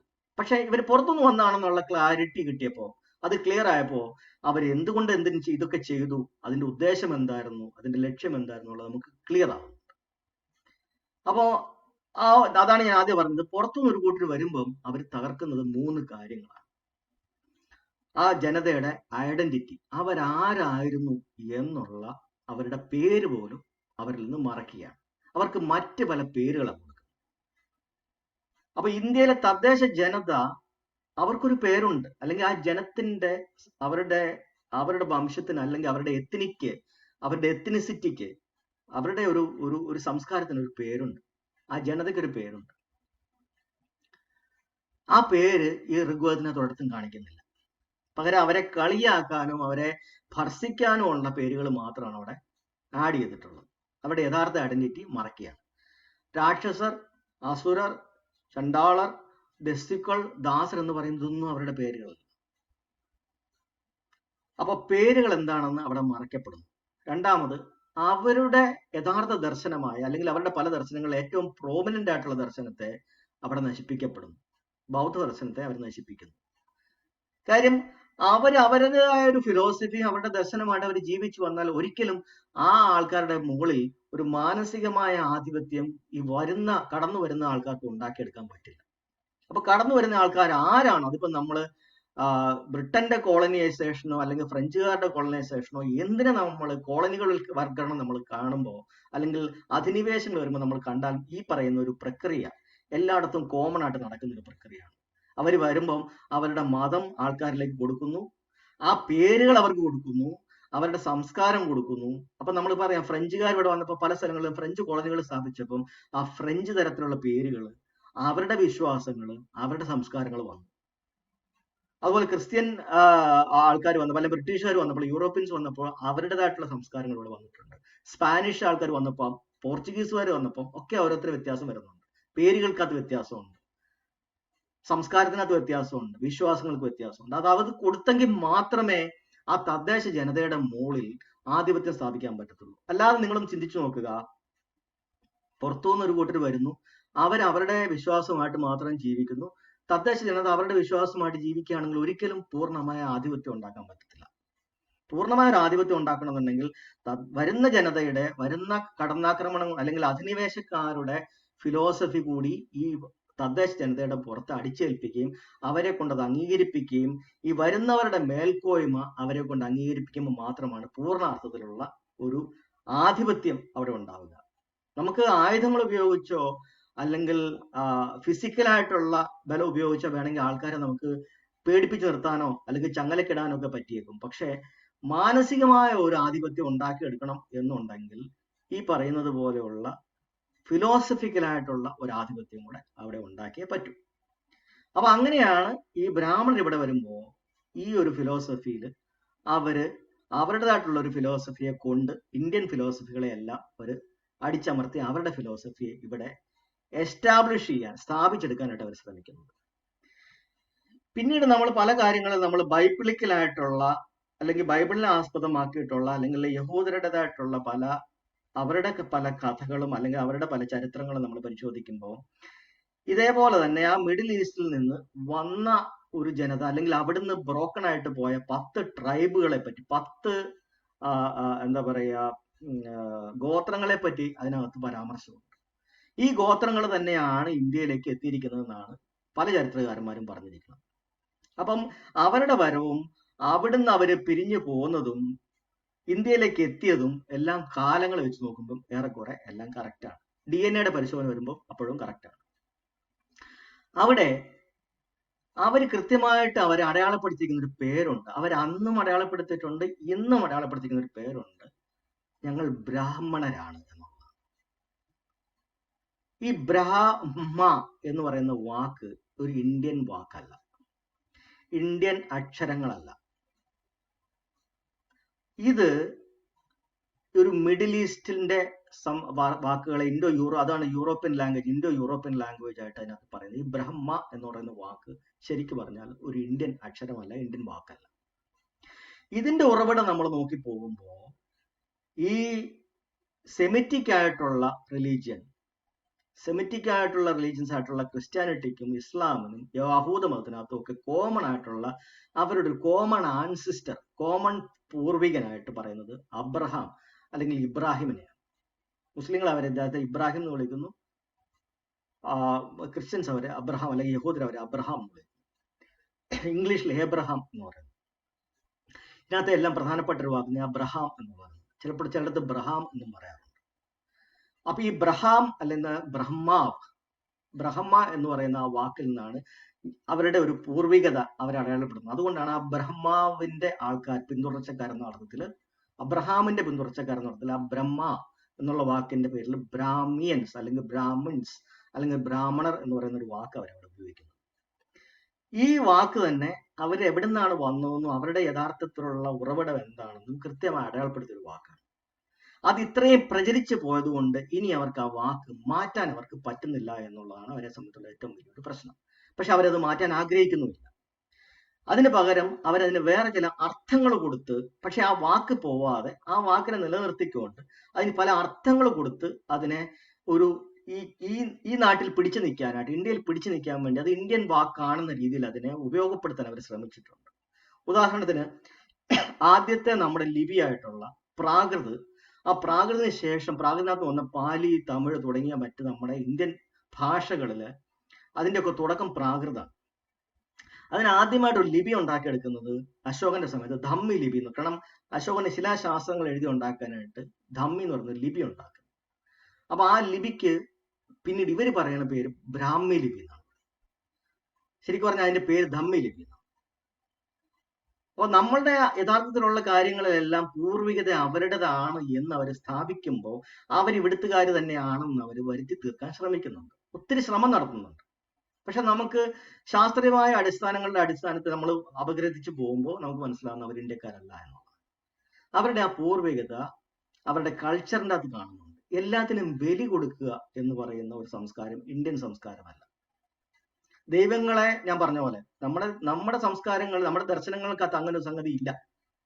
ഒന്നിനെയും കൊന്നു തീർക്കുന്ന ഒരു സംസ്കാരം നമുക്കില്ല. നമുക്ക് നമ്മുടെ സംസ്കാരങ്ങൾ, നമ്മുടെ ദർശനങ്ങളെല്ലാം തന്നെ അഹിംസയിലും സ്നേഹത്തിലും സമഭാവനയിലും പീസ്ഫുൾ ആയിട്ടുള്ള ഒരു കോ എക്സിസ്റ്റൻസിലുമായിട്ടുള്ള ദർശനങ്ങളാണ്. യോഗം ശരിക്കും പറഞ്ഞ ശരിയായ അർത്ഥത്തിൽ ഒരു ഇന്ത്യൻ ദർശനമാണ്. ആ യോഗ ദർശനത്തിനകത്ത് ആരെയും കൊല്ലാൻ പറയുന്നില്ല. ബൗദ്ധ ദർശനത്തിനകത്ത് ആരെയും കൊല്ലാൻ പറയുന്നില്ല. ജൈനത്തിനകത്ത് ഒന്നിനെയും കൊല്ലാൻ പറയുന്നില്ല. ചാർവാകത്തിനകത്ത് ഒന്നിനെയും കൊല്ലാൻ പറയുന്നില്ല. സാഖ്യത്തിനകത്ത് ഒന്നിനെയും കൊല്ലാൻ പറയുന്നില്ല. പക്ഷേ വളരെ എണ്ണത്തിൽ ഏറ്റവും കൂടുതൽ ജന്തുക്കളെയും മൃഗങ്ങളെയും മനുഷ്യനെയും ഒക്കെ ബലി കൊടുക്കാൻ പറയുന്ന ഒരു സംസ്കാരം ഇന്ത്യൻ സംസ്കാരമല്ല, ഇന്ത്യൻ ദർശനമല്ല. അതിന്റെ വരവ് എവിടുന്നാണ്? നമ്മളിപ്പോഴും നമുക്കറിയാം, ഈ ബക്രീദ് എന്ന് പറയുന്ന സംഭവം എന്താണ്? അത് യഹൂദരും മുസ്ലിങ്ങളും ഒരുപോലെ കൊണ്ടാടുന്ന ഒരു സംഗതിയാണ്. അത് അബ്രഹാമിന്റെ കാലം തൊട്ടേ ഉള്ളതാണ്. അബ്രഹാമിന്റെ ഒരു മകനെ ബലി കൊടുക്കാനായിട്ട്, അതായത് അബ്രഹാമിന്റെ ദൈവത്തോടുള്ള ഭക്തിയെ പരീക്ഷിക്കാൻ വേണ്ടി ദൈവം പറയുന്നത്, നിനക്ക് ഏറ്റവും പ്രിയപ്പെട്ടതിനെ നീ ബലി തരിക എന്ന് പറയുമ്പോൾ സ്വന്തം മകനെ ബലി കൊടുക്കാനായിട്ട് അയാൾ ശ്രമിക്കുകയാണ്. കാര്യം ദൈവത്തെ പ്രീതിപ്പെടുത്തുന്നൊക്കെ ബലി കൊടുത്താണ്. അങ്ങനെ ശ്രമിക്കുമ്പം വേണ്ട, നീ മകനെ കൊല്ലണ്ട, അതിന് പകരം നീ ആടുകളെ കൊല്ലുക എന്ന് പറയുന്നുണ്ട്. ആടുകൾ ഒന്ന് പ്രിയപ്പെട്ടതാണ്. നമ്മൾ യേശുവിന്റെ കഥയ്ക്കകത്തൊക്കെ നമ്മൾ കാണുന്നത് യേശു എപ്പോഴും ആടുകളെ ചേർത്ത് പിടിക്കുകയാണ്. കുഞ്ഞാടുകൾ, ആടുകളെ കൊല്ലുകയാണ് അവിടെ. പ്രിയപ്പെട്ടതിനെ കൊന്ന്, അതായത് പ്രിയപ്പെട്ടതായിട്ടുള്ള എന്തോ അതിനെ ബലി കൊടുത്ത് ദൈവത്തെ പ്രീതിപ്പെടുത്തുക എന്ന് പറയുന്ന ഒരു കൺസെപ്റ്റ്, അത് ഇന്ത്യൻ കൺസെപ്റ്റ് അല്ല. അങ്ങനെയാണ് ഈ ബലി, യാഗം, യജ്ഞം എന്ന് പറയുന്ന കൺസെപ്റ്റ് അവർ വെളിയിൽ നിന്ന് ഇവിടെ കൊണ്ടുവരുന്നത്. അത് ഇന്ത്യക്കാരെ കൊണ്ട് അംഗീകരിപ്പിക്കാൻ ശ്രമിക്കുമ്പോഴാണ് തദ്ദേശീയരെ തടസ്സപ്പെടുത്തുന്നത്, അത് അംഗീകരിക്കാൻ കൂട്ടാക്കാത്തത്. അങ്ങനെയാണ് ദേവാസുര യുദ്ധങ്ങൾ കൊണ്ട് നടക്കുന്നത്. അപ്പൊ അതുപോലെ ആയിരക്കണക്കിന് ആടുകളെയും പശുക്കളെയും കുതിരകളെയും ഒക്കെ ബലി കൊടുത്തുകൊണ്ടിരുന്ന പ്രസ്ഥാനങ്ങളാണ് ഈ പറയുന്ന ഇന്ത്യയിലെ യാഗയജ്ഞ ബ്രാഹ്മണ സംസ്കാരങ്ങൾ. അപ്പോൾ ആ ഒരു സംസ്കാരം ഇന്ത്യയിലേക്ക് ആൾക്കാരെ അടിച്ചേൽപ്പിക്കാനായിട്ട് ഇവർ ശ്രമിക്കുന്നു എന്നുള്ളതാണ് നമ്മൾ ഇതിനകത്ത് കാണുന്നത്. അപ്പം നമ്മൾ ബ്രഹ്മാവ് എന്ന് പറയുന്ന ആ ഒരു ദേവൻ തന്നെ, അതിനെ ഒരു ദൈവം, പരമപിതാവായിട്ടുള്ള ബ്രഹ്മാവ്, പരമപിതാവായിട്ടാണ് ബ്രഹ്മാവിനെ കാണുന്നത്. ഇത് തന്നെയാണ് ക്രിസ്ത്യൻസ് പറയണതും മുസ്ലിംസ് പറയണതും യഹൂദർ പറയുന്നതുമായിട്ടുള്ള അബ്രഹാം അല്ലെങ്കിൽ ഇബ്രാഹിം. അതുപോലെ നമ്മൾ നോക്കുമ്പോൾ അറിയാം, ഇന്ത്യയിലെ ദൈവങ്ങൾക്കകത്ത് താടിയുള്ള ഏക ദൈവം എന്ന് പറയുന്നത് ബ്രഹ്മാവാണ്. അത് അവർ കൊണ്ടുവന്ന ആ ഒരു ദൈവമായതുകൊണ്ട്, അല്ലെങ്കിൽ അവർ കൊണ്ടുവന്ന ഒരു ദൈവസങ്കല്പമായതുകൊണ്ട് അതിനെ അവർക്ക് ആ രീതിയിൽ തന്നെയാണ് അതിനെ അവർക്ക് പിക്ചറൈസ് ചെയ്യാൻ പറ്റിയുള്ളൂ, അതിനെടുത്ത് മാറ്റാൻ പറ്റിയില്ല. പക്ഷെ നിങ്ങൾ മറ്റൊരു കാര്യം ശ്രദ്ധിക്കണം, ഈ ബ്രഹ്മാവ്, ഇന്ദ്രൻ, വരുണൻ, മിത്രൻ, അഗ്നി എന്ന് പറയുന്ന ഒരു കാര്യത്തിൽ ഇന്ന് നമ്മൾ ആരും ആരാധിക്കുന്നില്ല. ഈ സിസ്റ്റം ഇന്ത്യയിൽ നിന്ന് പോയി. അതെങ്ങനെ പോയി? അത് നമ്മൾ പഠിച്ചു വരുമ്പോഴാണ് നമുക്ക് മനസ്സിലാവുന്നത് അത് എങ്ങനെയാണ് നഷ്ടപ്പെട്ടത്. അപ്പോ ഇവർ വന്നു, ഇവർക്ക് ഇവിടെ ചോടുറപ്പിക്കണമെങ്കിൽ ഒന്ന് രണ്ട് കാര്യങ്ങൾ ചെയ്യണം. ഒന്ന്, ഇവിടുത്തെ സംസ്കാരം നശിപ്പിക്കണം, ഇവിടുത്തെ ദർശനങ്ങൾ നശിപ്പിക്കണം, ഇവിടുത്തെ ആൾക്കാരുടെ ഐഡന്റിറ്റി നശിപ്പിക്കണം. അതിന് വേണ്ടിയിട്ടുള്ള കാര്യങ്ങൾ ആദ്യം തൊട്ടേ ചെയ്യുന്നുണ്ട്. അതിനുശേഷം ഇവർ ചെയ്യുന്നത് ഇവിടെയുള്ള കുറച്ച് ആൾക്കാരെ കൂടെ നിർത്തുക എന്നുള്ളതാണ്. അതിന് അധികാര സ്ഥാനങ്ങളുള്ളവരെ ആദ്യമേ പിടിക്കുക എന്ന് പറയുന്ന ഒരു കാര്യമാണ്. അധികാരത്തിലുള്ളവർ ആരാണ്? അന്ന് നമ്മുടെ രാജപരമ്പരകളാണ് ഇന്ത്യയിലുള്ളത്. ഇന്ത്യയിലുള്ള രാജാ പരമ്പരകളെല്ലാം അതിനെ പറയുന്നത് ജനപദങ്ങൾ അല്ലെങ്കിൽ ഗണതന്ത്രങ്ങൾ എന്ന് പറയുന്നത്. ഈ ഗണരാജ്യങ്ങൾക്കൊക്കെ നമ്മുടെ തദ്ദേശീയരുടെ ഇടയിൽ നിന്ന് നമ്മൾ കഴിവും പ്രാപ്തിയും വൈദഗ്ധ്യവും ഉള്ള ആൾക്കാരെ നമ്മൾ തെരഞ്ഞെടുത്ത് നമ്മളെ ഭരിക്കാൻ വേണ്ടി നമ്മൾ ഏർപ്പെടുത്തും. ചില ഫാമിലികളെയാണ്, ചില വീടുകളെയാണ്, ചില ഫാമിലികളെയാണ് നമ്മൾ അതിനെ ഉപയോഗപ്പെടുത്തുന്നത്. പല പല ഗോത്രങ്ങളുണ്ട്. ആ ഗോത്രങ്ങൾക്ക് ഓരോരുത്തർക്കും ചിലപ്പോൾ നമ്മളൊരു ഗോത്ര തലവനായിട്ടോ അല്ലെങ്കിൽ അത് നമ്മളെ ഭരിക്കാൻ വേണ്ടിയിട്ടോ ഒരു അവസാന വാക്കായിട്ടോ നമ്മൾ ഒരാളെ തിരഞ്ഞെടുക്കും. നമ്മളിപ്പോൾ സാധാരണ ഒരു ക്ലബ്ബ് ഉണ്ടാക്കുമ്പോൾ ആ ക്ലബിനകത്തൊരു പ്രസിഡന്റ്, സെക്രട്ടറി നമ്മൾ തിരഞ്ഞെടുക്കുമല്ലോ. കാര്യശേഷിയും പ്രാപ്തിയും ഉള്ള ഒരാളെയാണ് നമ്മൾ തിരഞ്ഞെടുക്കുന്നത് എന്ന് പറയുന്ന പോലെ അവരവിടെ തിരഞ്ഞെടുക്കുക, അവരെ ഭരിക്കാനായിട്ട് ഉപയോഗപ്പെടുത്തുക. അങ്ങനെയുള്ള ഗണരാജ്യങ്ങളാണ് ഇന്ത്യയിൽ കഴിവതും ഉണ്ടായിരുന്നത്. അപ്പൊ നമുക്കറിയാം, ഇന്ത്യയുടെ സംസ്കാരം എന്ന് പറയുന്നത്, അല്ലെങ്കിൽ സിന്ധു നദിയുടെ സംസ്കാരം എന്ന് പറയുന്നത് ഡെവലപ്പ് ആയിരിക്കുന്നത് അഗ്രികൾച്ചർ അല്ലെങ്കിൽ കൃഷി അടിസ്ഥാനപ്പെടുത്തിയാണ്. കൃഷി ഉണ്ടായിരുന്നത് കൊണ്ടാണ് സിന്ധു നദീതടത്തിൽ നമ്മൾ കൃഷി തുടങ്ങിയത്. കൃഷി തുടങ്ങിയിട്ടാണ് നമ്മൾ അവിടെ അവിടെ ആവാസം ഉറപ്പിച്ചത്. നമ്മൾ പലപ്പോഴും മൂവ് ചെയ്തുകൊണ്ടിരുന്ന ജനത ഒരിടത്ത് സ്ഥിരമായി താമസിക്കുന്നത് കൃഷിയും മറ്റു കാര്യങ്ങളും ചെയ്തു തുടങ്ങുമ്പോഴാണ്. കാര്യം അവർക്ക് ഭക്ഷണം പിന്നെ തേടി പോകേണ്ട കാര്യമില്ല, അവരവിടെ തന്നെ താമസിക്കുന്നു. അവിടെ താമസിക്കുമ്പം അവർക്ക് അവരുടേതായിട്ടുള്ള ജീവിതത്തിന് വേണ്ടിയുള്ള മറ്റു കാര്യങ്ങൾ അവർ ഉണ്ടാക്കിയെടുക്കുന്നു. വഴികൾ ഉണ്ടാക്കുന്നു, ആൾക്കാർക്ക് തമ്മിൽ ഇരിക്കാനുള്ള സംവിധാനങ്ങൾ ഉണ്ടാക്കുന്നു, വീടുകൾ ഉണ്ടാക്കുന്നു, തമ്മിൽ തമ്മിൽ ചേർന്നിരിക്കാനുള്ള സ്ഥലങ്ങൾ. അങ്ങനെയാണ് നമ്മൾ പുരങ്ങൾ ഉണ്ടാക്കുന്നത്, നഗരങ്ങൾ ഉണ്ടാക്കുന്നത്. നമുക്കറിയാം നമ്മുടെ ബാബാ സാഹിബിന്റെ ആ ഒരു ചരിത്രപ്രസിദ്ധമായ കൺവെർഷൻ അദ്ദേഹം പറയുന്നത് നാഗപുരം, നാഗപൂർ. ആ പുരങ്ങളാണ് നമ്മൾ അവിടെ ഉണ്ടായിരുന്നത്, നാഗരികതയിൽ ഉണ്ടായിരുന്നത്. ആ പുരങ്ങളെ തകർക്കുന്നയാളാണ് പുരന്ദരനായ ഇന്ദ്രൻ. അപ്പൊ ഇവർ വന്നതിന് ശേഷം പല കാര്യങ്ങൾ ഇവർ ചെയ്യുന്നുണ്ട്. സംസ്കാരത്തെ നശിപ്പിക്കാൻ ശ്രമിക്കുന്നുണ്ട്. അതോടൊപ്പം തന്നെ തദ്ദേശവാസികളായിട്ടുള്ള സ്വാധീനമുള്ള ആൾക്കാരെ കൂടെ നിർത്താൻ വേണ്ടി ശ്രമിക്കുന്നു. അപ്പൊ നമുക്കുണ്ടാവുന്ന നമ്മളുടെ പ്രധാനപ്പെട്ട അന്നത്തെ അസറ്റ് എന്ന് പറയുന്നത് ഭൂമിയാണ്. ആ ഭൂമി അല്ലെങ്കിൽ കൃഷി ചെയ്യാനുള്ള ഭൂമി, അതിനെ ഖേത്ത് എന്നാ പറയുന്നത്. നമ്മൾ ഇപ്പോഴും പറയുന്നത് ഖേത്ത്. ഖേത്ത് എന്ന് പറഞ്ഞാൽ വയൽ. ഈ ഖേത്തിയരായിട്ടുള്ള ആൾക്കാരെയാണ് നമ്മൾ പ്രധാനപ്പെട്ട ഏറ്റവും കൂടുതൽ ഭൂമിയുള്ള ആൾ, അല്ലെങ്കിൽ ഏറ്റവും കൂടുതൽ കൃഷി ചെയ്യുന്നയാൾ, അല്ലെങ്കിൽ കൃഷി ചെയ്യുന്നതിൽ വൈദഗ്ധ്യമുള്ള ആൾ, ഖേത്തിയൻ. ആ ഖേത്തിയനെയാണ് പിന്നീട് നമ്മൾ ഈ ക്ഷത്രിയൻ എന്ന വാക്കുകൊണ്ട് ഇവർ സംസ്കൃതവൽക്കരിക്കുമ്പോൾ മാറുന്നത്. അപ്പൊ നമ്മൾ ശരിക്കും പറഞ്ഞാൽ ആദ്യം ആലോചിക്കണം, തദ്ദേശ ജനതയുടെ രാജാക്കന്മാരായിട്ട് നമ്മൾ തിരഞ്ഞെടുത്തത് മുഴുവൻ തദ്ദേശ ജനതയിലുള്ള ആൾക്കാരെയാണ്. അന്നത്തെ ക്ഷത്രിയർ നമ്മുടെ ആൾക്കാർ തന്നെയാണ്. ഇത് മാറിപ്പോകരുത്. ഈ ക്ഷത്രിയ എന്ന് പറയുമ്പോൾ നമ്മളിപ്പോ സവർണനായിട്ടാണ് കാണുന്നത്. അതെ, പിന്നീടാണ് സവർണനായി മാറുന്നത്. അത് കൃത്യമായിട്ട് പറയാം. ഇപ്പൊ പലരും ചോദിക്കാറുണ്ട്, ബുദ്ധൻ ക്ഷത്രിയനല്ല, ബുദ്ധൻ രാജാവിന്റെ മകനല്ല, ക്ഷത്രിയനല്ല. ഇതിന്റെ അർത്ഥം ഇതാണ്. ശുദ്ധോധനൻ ഏറ്റവും വലിയൊരു നല്ല ആ കാലത്ത് കപിലവസ്തുലുള്ള ഏറ്റവും പ്രധാനപ്പെട്ട കൃഷിക്കാരനുമാണ്, ആയോധന കലകളിലെ മിടുക്കനുമാണ്. ശുദ്ധോധനൻ നേരിട്ട് കൃഷി ചെയ്യുന്ന സമയത്ത് അത് കണ്ടുകൊണ്ട് ബുദ്ധൻ ഇരിക്കുന്നതിനെ പറ്റിയുള്ള വിവരണങ്ങളുണ്ട്. അത് കണ്ടുകൊണ്ടിരിക്കുമ്പോൾ അദ്ദേഹം ധ്യാനത്തിലേക്ക് പോകുന്നത്, കുഞ്ഞായിരിക്കുമ്പോൾ തന്നെ ധ്യാനാവസ്ഥയിലേക്ക് പോകുന്നതിനെ പറ്റിയുള്ള വിവരണങ്ങളുണ്ട്. അവിടുത്തെ കൃഷിയുടെ സംബന്ധിച്ചുള്ള വിളവെടുപ്പ് ഉത്സവങ്ങളെ പറ്റി പറയുന്നുണ്ട്. അപ്പൊ ഖേത്യരായിട്ടുള്ളതിലെ പ്രധാനപ്പെട്ട പ്രബലരായിട്ടുള്ള ആൾക്കാരെ കൂടെ നിർത്തുക എന്ന് പറയുന്ന ഒരു പരിപാടി ഇവർ ചെയ്യുന്നുണ്ട്. അപ്പൊ അങ്ങനെയുള്ള ആൾക്കാരെ കൂടെ നിർത്തണമെങ്കിൽ എന്ത് ചെയ്യണം? അവർക്ക്, അതായത് വന്ന ബ്രാഹ്മണർക്ക് എന്തായാലും ഇന്ത്യക്കാരുമായിട്ട് ലയിക്കാൻ താല്പര്യമില്ല. കാരണം അവർക്ക് അവരുടെ രക്തശുദ്ധി, വംശശുദ്ധി എന്ന് പറയുന്നത് വളരെ പ്രധാനമാണ്. അതുകൊണ്ട് തന്നെ അവർ ഇന്ത്യയിലെ ഉള്ള ആൾക്കാരുമായിട്ട് വിവാഹത്തിലൂടെ മിക്സ് ആവാൻ അവർക്ക് താല്പര്യമില്ല. മിക്സപ്പ് ആവാൻ ഇന്നും താല്പര്യമില്ല. കാര്യം അവർ ഉദ്ദേശിക്കുന്ന, അവർക്ക് ചില പ്രത്യേക ജീനുകളുണ്ട്, ചില പ്രത്യേക കഴിവുകളുണ്ട്. അതുകൊണ്ട് തന്നെ മറ്റുള്ള ജനങ്ങളുമായിട്ട് സങ്കലനത്തിലേക്ക് അല്ലെങ്കിൽ ഒരുപാട് സങ്കരം ഉണ്ടായാൽ ആ കഴിവുകൾ കാലക്രമേണ വരുന്ന തലമുറയ്ക്ക് നഷ്ടപ്പെടുമെന്ന് അവർ കരുതുന്നുണ്ട്. രക്തശുദ്ധി, വംശശുദ്ധി എന്ന് പറയുന്നത് അവരെ സംബന്ധിച്ചിടത്തോളം വളരെ പ്രിയപ്പെട്ടതാണ്. അത് ആ ജൂത വംശത്തിൽ നിന്ന് അല്ലെങ്കിൽ യഹൂദ വംശത്തിൽ നിന്ന് അല്ലെങ്കിൽ മിഡിൽ ഈസ്റ്റ് വന്ന ആ വംശത്തിൽ നിന്ന് പോയിട്ടുള്ള ആൾക്കാർക്ക് എല്ലാവർക്കും അവർ ലോകത്ത് എവിടെ ചെല്ലുമ്പോഴും അവർ തനിയെ മാറി നിൽക്കാൻ ശ്രദ്ധിക്കാറുണ്ട്. അവരിൽ നിന്ന് മാത്രമേ വിവാഹം കഴിക്കൂ. അവർ മറ്റുള്ള ആൾക്കാരുമായിട്ട് അവർ മിക്സപ്പ് ആവും. പക്ഷെ ഇന്ത്യയിൽ വന്ന് ഇവർക്ക് അങ്ങനെ തനിയെ മാറി നിന്നാൽ മാത്രം പോരാ, അവർക്ക് ഇന്ത്യ കീഴടക്കുകയും ഇന്ത്യയിൽ ആധിപത്യം സ്ഥാപിക്കുകയും ചെയ്യണം. അല്ലാതെ വന്നു ഒരു വശത്ത് മാറിപ്പോയി അങ്ങനെ ജീവിക്കുകയാണെങ്കിൽ, ആരെയും ബുദ്ധിമുട്ടിക്കാതെ പോയി ജീവിക്കുകയാണെങ്കിൽ അവിടെ പ്രശ്നങ്ങളൊന്നുമില്ല, തകരാറൊന്നുമില്ല. പക്ഷെ അങ്ങനല്ല. ഇന്ത്യക്കാരുമായിട്ട് ചേരാൻ താല്പര്യവുമില്ല, അതേസമയം ഇന്ത്യയെ പൂർണ്ണമായിട്ട് അധീശത്വപ്പെടുത്തുകയും അധീനപ്പെടുത്തുകയും വേണം. ഇന്ത്യയുടെ പൂർണ്ണമായിട്ടുള്ള അധികാരം, അതിന്റെ മൊത്തം വിഭവങ്ങൾ, റിസോഴ്സസ് സ്വന്തമാക്കുകയും വേണം. ഇങ്ങനൊരു നിർബന്ധ ബുദ്ധി ഉള്ളത് കൊണ്ടാണ് ഇവിടെ പ്രശ്നമുണ്ടാകുന്നത്. അതിനു മുമ്പ് ഇന്ത്യയിൽ വന്ന 2-3 ഡിഫറെന്റ് ആയിട്ടുള്ള ആൾക്കാർ ഇന്ത്യയിൽ വന്നിട്ടുണ്ട്. ഒന്ന്, നമ്മുടെ തെക്കൻ ആഫ്രിക്ക സൈഡിൽ നിന്ന് സൗത്ത് ഇന്ത്യ വഴി കൂടെ ആഫ്രിക്കൻ വംശജരായിട്ടുള്ള വിഭാഗത്തിന്റെ ഒരു വരവുണ്ടെന്നാണ് ചരിത്രകാരന്മാർ പറയുന്നത്. അല്ലെങ്കിൽ ആഫ്രിക്കയും ഇന്ത്യയും ഒരുപോലെ കിടന്ന സമയത്ത് അതിനകത്ത് ഒരേപോലുള്ള സാഹചര്യങ്ങൾ ഉണ്ടായിട്ടുണ്ടാവാം.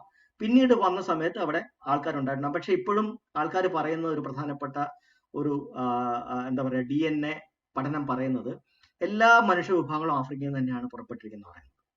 അപ്പൊ പലരും പല സമയത്തായിട്ട് അവിടെ നിന്ന് മാറിപ്പോയിട്ടുണ്ട്. അതിൽ പല പല കാലാവസ്ഥയിലേക്ക് പോയ ആൾക്കാർക്ക് പല രൂപാന്തരങ്ങൾ വന്നിട്ടുണ്ട്. അവരുടെ മാനസിക നിലയിൽ വ്യത്യാസം വന്നിട്ടുണ്ട്, അവരുടെ DNA വ്യത്യാസം വന്നിട്ടുണ്ടെന്നൊക്കെയാണ് പറയുന്നത്. അതിനെപ്പറ്റി നമുക്ക് എന്തായാലും കൃത്യമായിട്ടുള്ള അത്രയും ഡീപ്പായിട്ടുള്ള അറിവ് ഇല്ല. എങ്കിലും നമുക്ക് പറയാൻ പറ്റുന്ന, ഇന്ത്യയിൽ അതിന് മുമ്പ് വന്ന ഒരു 3 വിഭാഗങ്ങളുണ്ട്. അതായത് ആദ്യ ആഫ്രിക്കൻ വിഭാഗങ്ങൾ, രണ്ടാമത് വന്ന രണ്ടാമത്തെ ആഫ്രിക്കൻ വിഭാഗങ്ങൾ, അതായത് സിന്ധു നദീതട സംസ്കാരത്തിൽ കൃഷി തുടങ്ങുന്നവർ. അപ്പൊ ആദ്യത്തെ ആദിവാസികളും ഈ രണ്ടാമത് കൃഷി തുടങ്ങുന്നവരും മൂന്നാമത് ചൈനീസ് വംശജരായിട്ട്, അല്ലെങ്കിൽ നമ്മളിപ്പോ പറയുന്ന ഈ ഏഷ്യൻ വംശജരായിട്ടുള്ള, അതായത് കണ്ണ് ചിമ്മിയ, മുഖത്തിന് ചെറിയ മറ്റേ വ്യത്യാസമുള്ള മംഗളോയിഡ് വിഭാഗക്കാർ, ആ റേസ് വന്നിട്ടുണ്ട്. ഈ 3 കൂട്ടരും പരസ്പരം സങ്കരപ്പെടുന്നുണ്ട്, പരസ്പരം മിക്സപ്പ് ആവുന്നുണ്ട്. അതുകൊണ്ട് അവർ തമ്മിൽ പ്രശ്നങ്ങളില്ല, അവർ തമ്മിൽ ഇതുപോലുള്ളൊരു കോൺഫ്ലിക്റ്റ് ഉണ്ടായിട്ടില്ല. ആ മൂന്ന് കൂട്ടർ ഏറെക്കുറെ പിന്നീട് വന്ന് അവർ ലയിക്കുകയും പരസ്പരം ചേരുകയും അവർ വന്ന് ഒരേപോലുള്ള ഒരു സംസ്കാരത്തിലേക്ക് അവർ എത്തിച്ചേരുകയും ചെയ്യുന്നുണ്ട്.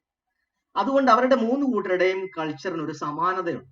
അതുകൊണ്ടാണ് അതിനെ എല്ലാത്തിനെയും തദ്ദേശീയ കൾച്ചറായിട്ട് ഒന്നായിട്ട് അടയാളപ്പെടുത്തുന്നത്. ആ തദ്ദേശീയ കൾച്ചറിനെ എല്ലാത്തിനും നമ്മൾ നാഗ കൾച്ചർ എന്നാ പറയുന്നത്. കാരണം നമ്മളുടെ ആദ്യത്തെ പേരെന്ന് പറയുന്നത് നാഗവംശം എന്നാണ്, നാഗജനത എന്നാണ് പറയുന്നത്. ആ നാഗജനതയുടെ സ്ഥലമാണ് നാഗരികത. അവർ താമസിക്കുന്ന സ്ഥലമാണ് നഗരം. അപ്പൊ ആ പേരാണ് ഈ പറയുന്ന ഋഗ്വേദത്തിനകത്തുനിന്ന് പൂർണ്ണമായിട്ടും മാറ്റി നിർത്തിയിരിക്കുന്നത്. അതുപോലെ അന്ന് നമ്മുടെ ഈ ദേശത്തിന്റെ പേര് പോലും ഇന്ത്യ എന്നുള്ളൊരു പേര് വന്നിട്ടില്ല.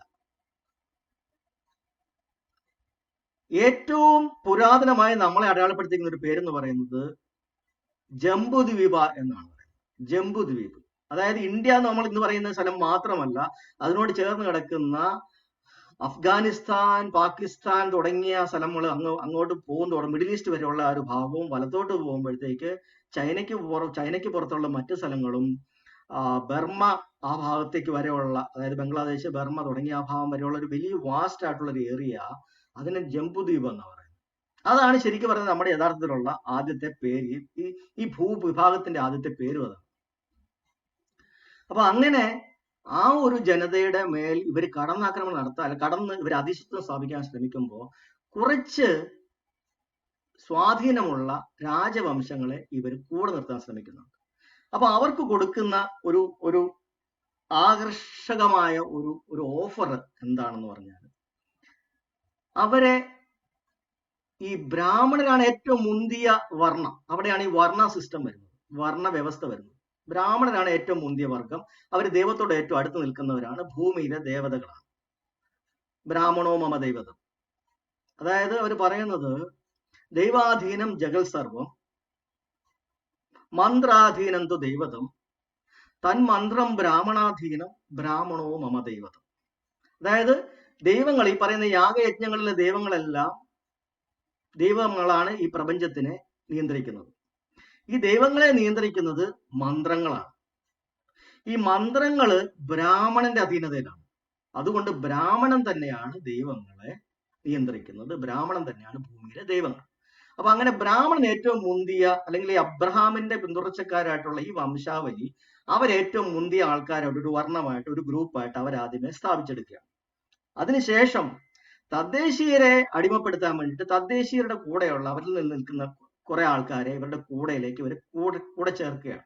എപ്പോഴും അങ്ങനെയാണ്. ഒരു സ്ഥലത്ത് ചെല്ലുമ്പം അവരുടെ കൂടെ നിൽക്കുന്ന ആൾക്കാരെ ഇവർ കണ്ടെത്തും, എന്നിട്ട് അവരെ പതുക്കെ കൂടെ ചേർക്കും. അങ്ങനെ കുറച്ച് നമ്മുടെ തദ്ദേശീയരായ കുറെ രാജാക്കന്മാരെ ഇവർക്ക് കൂടെ കിട്ടുന്നുണ്ട്. അവരുടെ മുമ്പിലോട്ട് വെക്കുന്ന ആകർഷകമായ ഒരു ഓഫർ എന്താണെന്ന് പറഞ്ഞാൽ, അവരെ ഒരു വർണ്ണമാക്കി മാറ്റുക. അവരെ ഒരു വർണ്ണമാക്കി മാറ്റുക, അവർ മറ്റുള്ളവരുമായിട്ട് ലയിക്കാതെ അവരെ പ്രത്യേക ഒരു വർണ്ണമാക്കി ഉയർത്തി നിർത്തുമ്പോൾ അവർക്ക് പ്രത്യേകമായ ഒരു സ്റ്റാറ്റസ് കൊടുക്കുക. നേരത്തെ അങ്ങനെയല്ല, നേരത്തെ അവർ ഈ പറയുന്ന പബ്ലിക്കിന്റെ കൂടെ തന്നെ ഉള്ള ചില ഫാമിലികൾ മാത്രമാണ്. ആ ഫാമിലികളെ ഉയർത്തി അവർക്ക് പ്രത്യേക ഒരു സ്ഥാനം കൊടുക്കുകയും അവരുടെ മക്കൾക്ക് തന്നെ എന്നും അധികാരം കിട്ടുന്ന രീതിയിലേക്ക് കാര്യങ്ങളെ മാറ്റിയെടുക്കുക. മറ്റതങ്ങനല്ല. ആ ജനപദങ്ങളില് ജനങ്ങളുടെ പോപ്പുലർ ആയിട്ടുള്ള, അല്ലെങ്കിൽ അവരുടെ ഏറ്റവും എന്താ പറയാ, ഭൂരിപക്ഷ അഭിപ്രായത്തിനനുസരിച്ച് ചിലപ്പം അവിടുത്തെ രാജാക്കന്മാരെ അവർക്ക് മാറ്റാനുള്ള അവകാശമുണ്ട്, അധികാരങ്ങളുണ്ട്. നമ്മൾ ബുദ്ധന്റെ കഥയിൽ അത് പഠിക്കുന്നുണ്ട്. ബുദ്ധൻ എങ്ങനെയാണ് രാജ്യം വിട്ടു പോകേണ്ടി വരുന്നത്. കാര്യം പൊതുജന അഭിപ്രായം അവരുടെ ഫാമിലിക്ക് എതിരാണ്. അവരപ്പോ പറയുന്നുണ്ട്, നിങ്ങളെ ബുദ്ധനെ, ഈ പറയുന്ന ഗൗതമനെയും ഗൗതമന്റെ വീട്ടുകാരെയും ഞങ്ങൾ ഭ്രഷ്ട് കൽപ്പിക്കുന്നു പറയുന്നത്. അപ്പൊ അവരുടെ പബ്ലിക്കിന് അധികാരമുണ്ട്. പക്ഷെ വർണ്ണവ്യവസ്ഥ വരുമ്പോൾ പബ്ലിക്കിന് ആ ഒരു അധികാരമില്ല. വർണ്ണവ്യവസ്ഥ വരുമ്പോൾ ഈ പറയുന്ന ഖേത്യരായിട്ടുള്ള ഈ ചില ഫാമിലികൾ അവർക്ക് ഇങ്ങനെ ഒരു ഓഫർ കിട്ടുകയാണ്, ഞങ്ങളും ഞങ്ങളുടെ മക്കളും എപ്പോഴും അധികാരികളാവും. അപ്പൊ അതൊരു നല്ല ആകർഷകമായ ഒരു ഓഫറാണ് ഈ ബ്രാഹ്മണർ മുമ്പോട്ട് വെക്കുന്നത്. ഞങ്ങൾ അതിന് നിങ്ങളെ സഹായിക്കാം, ഞങ്ങൾ നിങ്ങൾക്ക് പ്രത്യേക പദവികൾ തരാം. കാര്യം ഞങ്ങൾക്ക് കാരണം ആൾക്കാരെ സംബന്ധിച്ചിടത്തോളം രാജാവിനേക്കാളും പേടി ദൈവത്തിനെയാണ്. അപ്പൊ അങ്ങനെ വരുമ്പോഴത്തേക്ക് ദൈവത്തോടൊക്കെ അടുത്ത് നിൽക്കുന്ന പുരോഹിതന് ഭയങ്കരമായ പവറാണ്. ആ പുരോഹിത വർഗമാണ് പറയുന്നത്, നിങ്ങളെ ഞങ്ങൾ പ്രത്യേക ഒരു വർഗമാക്കി അല്ലെങ്കിൽ ഒരു വർണ്ണമാക്കി മാറ്റിത്തരാം. കുറെ ആൾക്കാർ അതിനകത്ത് പെട്ടുപോകുന്നുണ്ട്. അവരുടെ ആ ഒരു ഓഫറിനകത്ത് പെട്ടുപോകുന്നുണ്ട്. അവരെ ഉപയോഗിച്ചാണ് ഇവർ യാഗയജ്ഞങ്ങൾ അവിടെ വളരെ കൂടുതലായി വ്യാപകമാക്കി വരുന്നത്. അപ്പൊ ഈ കൂടെ കിട്ടിയ രാജാക്കന്മാരെ ഉപയോഗിച്ച് മറ്റ് സ്വന്തം പബ്ലിക്കിനെ അവര് ഫൈറ്റ് ചെയ്യുകയും അവരെ ഇല്ലാതാക്കാൻ ശ്രമിക്കുകയും ഒക്കെ ചെയ്യുന്നുണ്ട്. അപ്പൊ അങ്ങനെ നിരന്തരമായിട്ട് കാരണം അവർക്കൊരു അജണ്ടയുണ്ട്, കൃത്യമായ ഒരു ലക്ഷ്യമുണ്ട്. ഇന്നും ആ ലക്ഷ്യമുണ്ട് അവർക്ക്. ഇന്ത്യ പൂർണ്ണമായിട്ടും കൈപ്പിടിയിലാക്കുക എന്ന് പറയുന്ന ലക്ഷ്യം അവരത് ഇന്നും മുമ്പോട്ടേക്ക് അവർ കളയാതെ നിർത്തിയിട്ടുണ്ട്. അതാണ് ഞാൻ കഴിഞ്ഞൊരു ദിവസം പറഞ്ഞ പോലെ 1925 സവർക്കർ ഒരു ബുക്ക് എഴുതുന്നുണ്ട്, ഹിന്ദുത്വ എന്ന് പറയുന്ന ഒരു ബുക്ക് എഴുതുന്നുണ്ട്. ആ ബുക്കിന്റെ അകത്ത് അദ്ദേഹം എഴുതുന്നതിനകത്ത് ഏറ്റവും ഫ്രണ്ട് പേജിൽ ഫസ്റ്റ് പേജിലെ താഴത്തെ ശ്ലോകം എന്ന് പറയുന്നത് ഋഗ്വേദത്തിലെ ശ്ലോകമാണ്. അല്ലയോ ഇന്ദ്ര, നീ നിന്റെ വജ്രായുധം ഉപയോഗിച്ച് ഈ ദസ്യുക്കളെ ഉന്മൂലനം ചെയ്താലും എന്ന് പറയുന്ന ഒരു ശ്ലോകമുണ്ട്, ഋഗ്വേദത്തിനകത്ത് ശ്ലോകം. അത് ഈ 1925 കൃത്യമായിട്ട് അവര് എടുത്തു വെച്ചിട്ടുണ്ട്. അവര് ഈ പറയുന്ന സിന്ധു നദിയുടെ സംസ്കാരത്തിന്റെ സമയത്ത് വന്ന് കയറിയ ആ കാലം തൊട്ട് ഈ 1925 വരെ അവരുടെ ലക്ഷ്യത്തിനകത്തോ അജണ്ടയ്ക്കകത്തോ മാറ്റമില്ല. പൂർണ്ണമായിട്ടും ഇന്ത്യ കൈപ്പിടിയിലാക്കുക എന്ന് പറയുന്ന ഒരു അജണ്ടയാണ് അവർക്കുള്ളത്. അതിന് എന്താണോ വേണ്ടത്, ഏത് നാടകമാണോ കളിക്കേണ്ടത്, ഏത് വേഷമാണോ കെട്ടേണ്ടത്, ഏത് മതം എടുക്കണോ, ഏത് പാർട്ടി എടുക്കണോ, അതൊന്നും അവർക്കൊരു വിഷയമല്ല. പ്രാക്ടിക്കലി ഏതാണ് അവർക്ക് ഈ പറയുന്ന ലക്ഷ്യം സാക്ഷാത്കരിക്കാൻ അവർക്ക് ഏതാണോ ആവശ്യമുള്ളത്, അവരാ ഏത് വേഷവും കിട്ടും. ഇന്ത്യയിൽ വന്നിട്ട് ഏത് മതത്തിലേക്ക് അവർക്ക് പോകാൻ ഒരു ബുദ്ധിമുട്ടുമില്ല. അവരെല്ലാ മതത്തിനകത്തോട്ട് അവർ പിന്നീട് പോയിട്ടുണ്ട്. ക്രിസ്തു മതം വന്നപ്പോൾ അതിനകത്ത് പോയിട്ടുണ്ട്, അതിന് നേതൃത്വം പിടിച്ചെടുത്തിട്ടുണ്ട്. ഇസ്ലാം മതം വന്നപ്പോൾ അതിന്റെ നേതൃത്വം പിടിച്ചിട്ടുണ്ട്. സിഖ് മതം വന്നപ്പോൾ അതിനകത്ത് കയറി അതിന്റെ നേതൃത്വം പിടിച്ചിട്ടുണ്ട്. കമ്മ്യൂണിസം വന്നപ്പോൾ അതിന്റെ നേതൃത്വം അതിന്റെ മുകളിൽ കയറി പിടിച്ചിട്ടുണ്ട്. പക്ഷെ അവർക്കറിയാം അവർ ചെയ്യുന്നത് ഇതിനകത്തൊന്നും വിശ്വാസം ഉണ്ടായിട്ടല്ല. ഇതൊന്നിനകത്തും അവർക്ക് ഒരു തരിമ്പും വിശ്വാസമില്ല. അവരുടെ ഉദ്ദേശം, ലക്ഷ്യം എന്ന് പറയുന്നത് ഈ ഇന്ത്യ പൂർണ്ണമായിട്ടും അധീനത്തിലാക്കുക, ഇവിടെയുള്ള ആൾക്കാരെ ഉന്മൂലനം ചെയ്യുക. അതിനു വേണ്ടി എന്ത് വേഷം കെട്ട്, എന്ത് ഡ്രാമ കളിക്കണോ, എന്തൊക്കെ ചെയ്യണോ അതെല്ലാം അവർക്ക് ചെയ്യാം. അവർക്ക് തമ്മിൽ യാതൊരു ശത്രുതയുമേ ഇല്ല. ക്രിസ്തുമതത്തിലേക്ക് പോയ ബ്രാഹ്മണരും ഇസ്ലാമിലേക്ക് പോയ ബ്രാഹ്മണരും ഹിന്ദു മതത്തിനകത്ത് നിൽക്കുന്ന ബ്രാഹ്മണരും കമ്മ്യൂണിസ്റ്റിനകത്ത് നിൽക്കുന്ന ബ്രാഹ്മണരും സിഖ് മതത്തിനകത്ത് നിൽക്കുന്ന ബ്രാഹ്മണരും തമ്മിൽ യാതൊരു ശത്രുതയില്ല. അവരെല്ലാവരും സ്വന്തമാണെന്നും ഒരു രക്തമാണെന്നും തിരിച്ചറിവ് അവർക്ക് ഇപ്പോഴും ഉണ്ട്, ഈ നിമിഷവും ഉണ്ട്. അവർ പരസ്പരം അങ്ങോട്ടും ഇങ്ങോട്ടും വിവാഹം കഴിക്കുന്നുണ്ട്.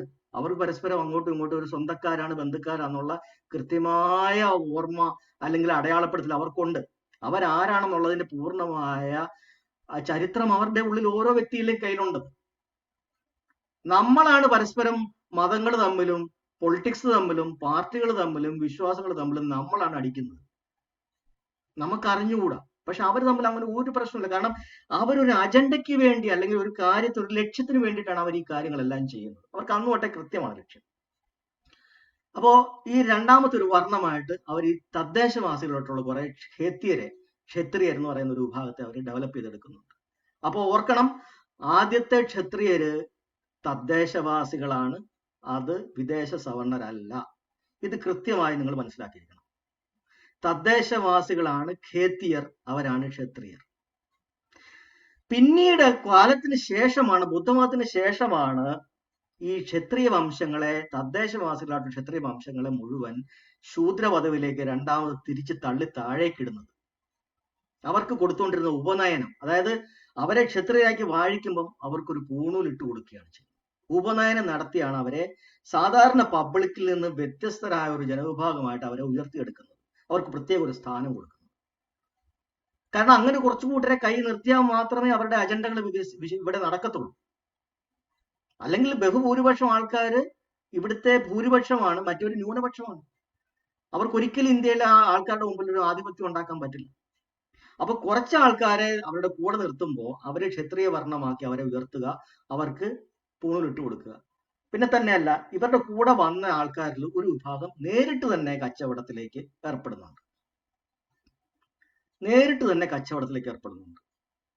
അവരും ഒരു കാര്യങ്ങളും അവരായിട്ട് ഉൽപ്പാദിപ്പിക്കുന്നില്ല. ഇന്ത്യയിലെ വൈശ്യ വിഭാഗം ഒരു കാര്യത്തിലും ഒരു ഉൽപാദനം നടത്തുന്നില്ല. ഉൽപാദനം നടത്തുന്ന മുഴുവൻ തദ്ദേശീയരാണ്. ഇത് ഇവിടെ നിന്ന് എടുത്ത് മറ്റൊടത്തേക്ക് കൊടുക്കുമ്പോൾ കിട്ടുന്ന ലാഭമാണ്, കമ്മീഷനാണ് ഇവരടിക്കുന്നത്. അതാണ് ഇടനിലക്കാരായി മാറുന്നത്. അവരെല്ലായിടത്തും അവരെപ്പോഴും ഇടനിലക്കാരായിരിക്കും, ബ്രോക്കറായിരിക്കും. മാർവാടികൾ എപ്പോഴും ബ്രോക്കറാണ്. അവരൊരിക്കലും ഒരു സാധനം അവരായിട്ട് ഉണ്ടാക്കുന്നില്ല. മറ്റുള്ളവർ ഉണ്ടാക്കുന്നു, മാർക്കറ്റിലേക്ക് അത് കൊടുക്കുന്നു, അതിന്റെ പൈസ വാങ്ങിക്കുന്നു.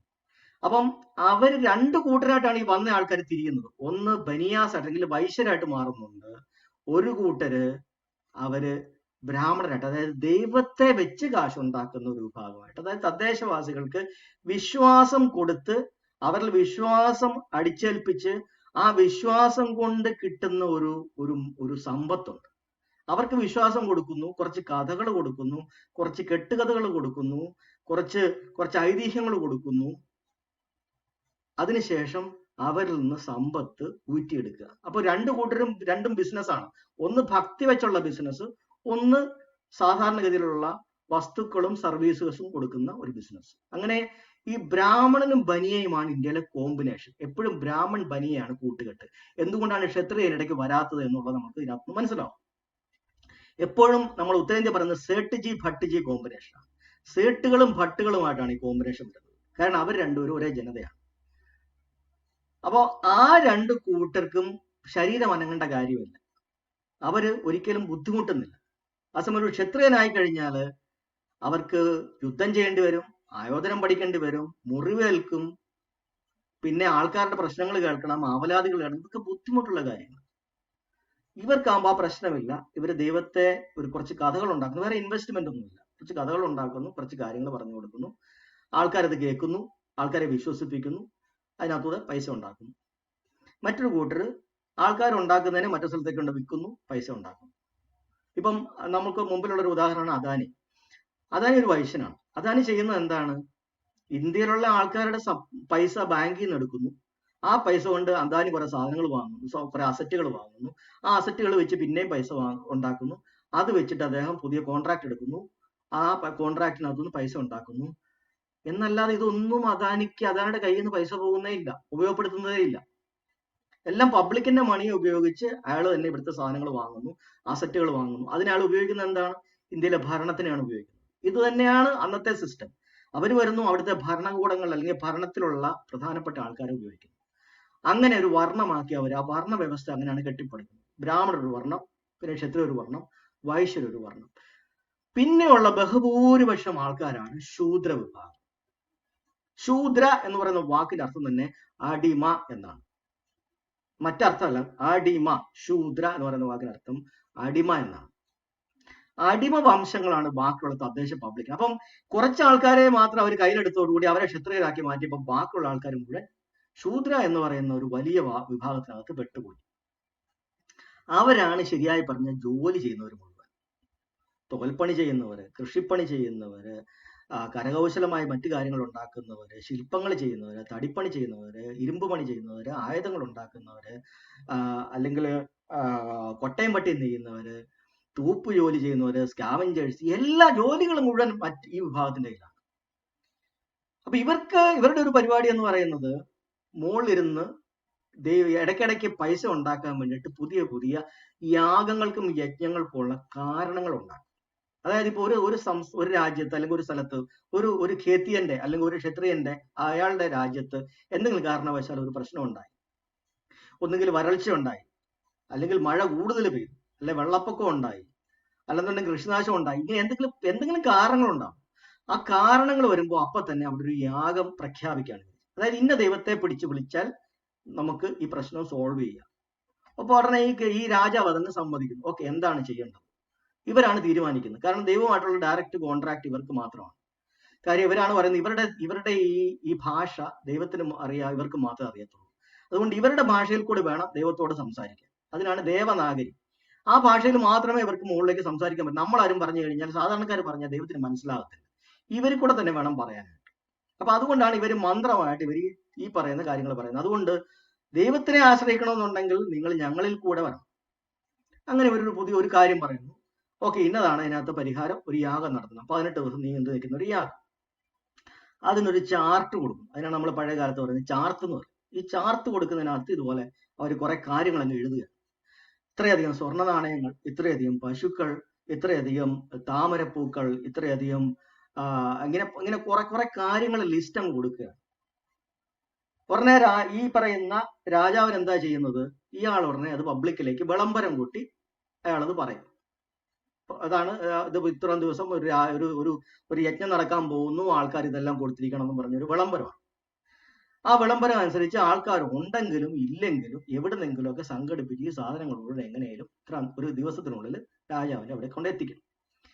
ഇവരിത് ഉപയോഗിക്കുക, ഇത് അഗ്നി അർപ്പിക്കുക, പിന്നെ നല്ല നല്ല ഭക്ഷണങ്ങൾ കഴിക്കുക. ഇപ്പം പശുവിനെയൊക്കെ ആണെങ്കിൽ അവിടെ അറക്കുകയാണ്. പശുമാംസമൊക്കെയാണ് ഏറ്റവും പ്രധാനപ്പെട്ട അവരുടെ ഏറ്റവും പ്രധാനപ്പെട്ട ഭോജ്യം. അതായത് ഈ യാഗകാരന്മാരായിട്ടുള്ള ബ്രാഹ്മണർക്ക് ഏറ്റവും പ്രധാനപ്പെട്ട ഭക്ഷണം എന്ന് പറയുന്നത് പശുമാംസമാണ്. അതിനെപ്പറ്റിയുള്ള വർണ്ണനകളൊക്കെ ഇഷ്ടംപോലെ നമുക്ക് ഋഗ്വേദത്തിലുണ്ട്. അപ്പൊ അങ്ങനെ വൻതോതിൽ മനുഷ്യന് ഏറ്റവും ആവശ്യമുള്ളതാണ്. അതായത് അഗ്രികൾച്ചർ ചെയ്യുന്ന ഒരു ജനതയ്ക്ക് ഏറ്റവും കൂടുതൽ ആവശ്യമുള്ളത് പശുക്കളെയാണ്.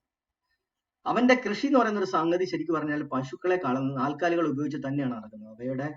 അതിൽ നിന്ന് കിട്ടുന്ന വളം, അതായത് അതിന്റെ ചാണകവും മറ്റു കാര്യങ്ങളും ഉപയോഗിക്കുന്നത്, പാലുമായിട്ട് മറ്റ് ഉൽപ്പന്നങ്ങൾ, വെണ്ണ, തൈര്, ഇതൊക്കെ അവിടുത്തെ ഒരു പ്രധാനപ്പെട്ട ഇൻഡസ്ട്രി ആയിട്ട് വരികയാണ്.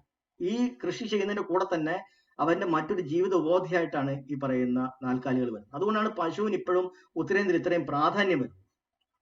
അപ്പൊ ഈ പറയുന്ന പോലെ ഇവർ ഈ യജ്ഞങ്ങളും സംഘടിപ്പിക്കുമ്പോൾ ഒത്തിരിയേറെ പശുക്കളും അതുപോലെയുള്ള സ്വർണവും ചെമ്പും വെള്ളിയും നാണയങ്ങളും എല്ലാം ഈ യാഗത്തിലേക്ക് അങ്ങ് അർപ്പിക്കപ്പെടുകയാണ്. അപ്പൊ ഇത് ശരിക്കും പറഞ്ഞാൽ ജനങ്ങളുടെ സമ്പത്തിന്റെ നട്ടലൊടിക്കുകയാണ്, അവരുടെ സമ്പദ്ഘടനയുടെ നട്ടലൊടിക്കുകയാണ്.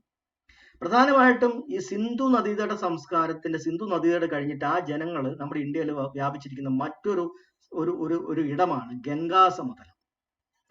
ആ ഗംഗാസമതലം പിന്നെയുള്ള നമുക്കറിയാം മറ്റൊരു നദി എന്ന് പറയുന്നത് ബ്രഹ്മപുത്രമാണ്. അത് കൽക്കട്ട സൈഡില് ബംഗ്ലാദേശിന്റെ സൈഡിലാണ് ബ്രഹ്മപുത്ര. അപ്പൊ സിന്ധു, ഗംഗ, ബ്രഹ്മപുത്ര. അപ്പൊ ഗംഗാസമതലമാണ് നടുക്കുള്ളത്. അവിടെയാണ് UP, ബീഹാർ, നേപ്പാളൊക്കെ വരുന്നത്.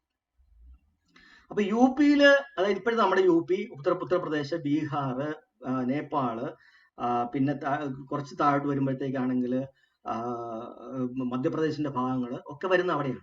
മറ്റിടത്ത് പഞ്ചാബാണ്. പഞ്ചാബ്, രാജസ്ഥാൻ, ഹരിയാന ഭാഗങ്ങളാണ് അവിടെ വരുന്നത്. അതായത് സിന്ധു നദിയുടെ പിന്നെ അങ്ങോട്ട് പോകുമ്പോൾ പാകിസ്ഥാന്, അഫ്ഗാനിസ്ഥാന്, പെഷാവർ, പിന്നെ തക്ഷശില, ആ ഭാഗങ്ങളൊക്കെയാണ് അവിടെ വരുന്നത്.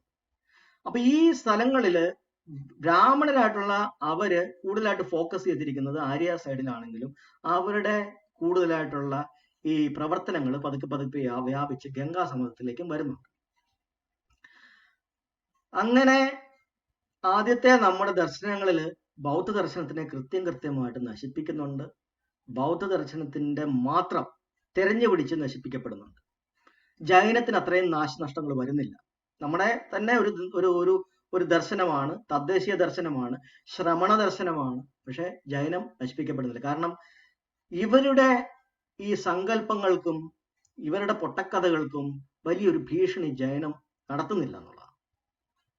ബൗദ്ധം ചെയ്യുന്നത് പോലെയുള്ള കൃത്യമായി ടാർഗറ്റ് ചെയ്തിട്ടുള്ള ഒരു എതിർപ്പ് കൂടുതലായിട്ടും വരുന്നത് ബൗദ്ധവും ചാർവാകവുമാണ് കൂടുതലായിട്ട് ബ്രാഹ്മണത്തിനെ എതിർക്കുന്നത്.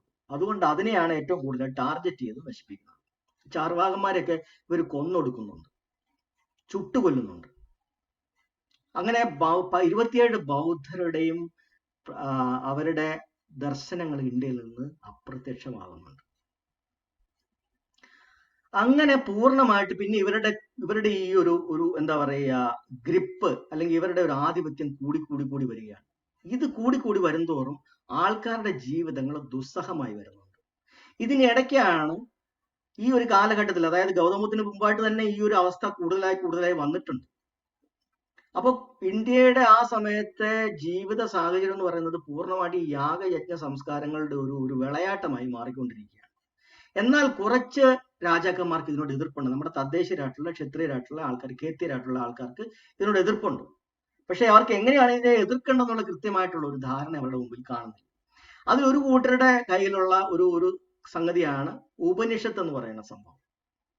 അതായത് കൂടുതലും ഈ ദൈവത്തിനോടുള്ള പ്രാർത്ഥനയല്ല, മറിച്ച് ബ്രഹ്മം, പരബ്രഹ്മം, അല്ലെങ്കിൽ ജീവാത്മാവ്, പരമാത്മാവ് എന്നൊക്കെ പറയുന്ന കുറെ ആത്മാവായിട്ട് പറഞ്ഞ കൺസെപ്റ്റുമായിട്ട് ബന്ധപ്പെട്ട് അവരുണ്ടാക്കിയിരിക്കുന്ന അവരുടെ ഒരു ദർശനമാണ്. അന്ന് പരബ്രഹ്മം എന്നുള്ള പേര് വരുന്നില്ല. അത് വേദാന്തം വരുമ്പോഴാണ്, വേദാന്തമായിട്ട് ഉപനിഷത്തുകളെ പേര് ചൊല്ലി ഇവർ മാറ്റുമ്പോഴാണ് അതിന് ആ പേര് വരുന്നത്. അപ്പോ ആത്മാവിലുള്ള ഒരു വിശ്വാസം വെച്ചിട്ടാണ് ഉപനിഷത്തുകൾ കാര്യങ്ങൾ പറയുന്നത്. അപ്പോ ബ്രാഹ്മണന്റെ മീമാംസയെ അല്ലെങ്കിൽ വേദങ്ങളെ തകർക്കാൻ വേണ്ടിയിട്ട് വരുന്ന മറ്റൊരു ഓപ്പോസിറ്റ് ആയിട്ടുള്ള ഒരു നീക്കമാണ് ഉപനിഷത്തുകാരുടെ അല്ലെങ്കിൽ രാജാക്കന്മാരുടെ ഭാഗത്തു നിന്ന് ഉണ്ടാകുന്നത്. അങ്ങനെ ഉപനിഷത്തുകളും വേദങ്ങളും തമ്മിൽ ഏതാണ് കൊള്ളാവുന്നത്, ഏതാണ് വലുത് എന്ന് പറയുന്ന ഒരു വലിയ തർക്കം തന്നെ നടക്കുന്നുണ്ട്. അങ്ങനെ ആ തർക്കത്തിന്റെ ഒടുവില് ഒരു കോംപ്രമൈസിലെത്തുന്നുണ്ട്. ഇതിനെയും കൂടെ വേദങ്ങളുടെ ഭാഗമായിട്ട് ഇതിനെ ആഡ് ചെയ്യുക, അതായത് വേദാന്തങ്ങളെ ഉപനിഷത്തുകളെയും കൂടെ വേദത്തിന്റെ ഭാഗമായിട്ട് ആഡ് ചെയ്ത് വേദത്തിന്റെ ഒടുവിലത്തെ അറ്റമാക്കി വേദാന്തമാക്കി അതിനെയും കൂടെ സ്വാംശീകരിക്കുകയാണ് ചെയ്യുന്നത്. അങ്ങനെയാണ് ഈ വേദങ്ങളുടെ പക്ഷെ വേദങ്ങളുടെ ഭാഷയും ഉപനിഷത്തിന്റെ ഭാഷയും തമ്മിൽ ടോട്ടലി ഡിഫറെന്റ് ആണ്. രണ്ടും തമ്മിൽ യാതൊരു ബന്ധവുമില്ല.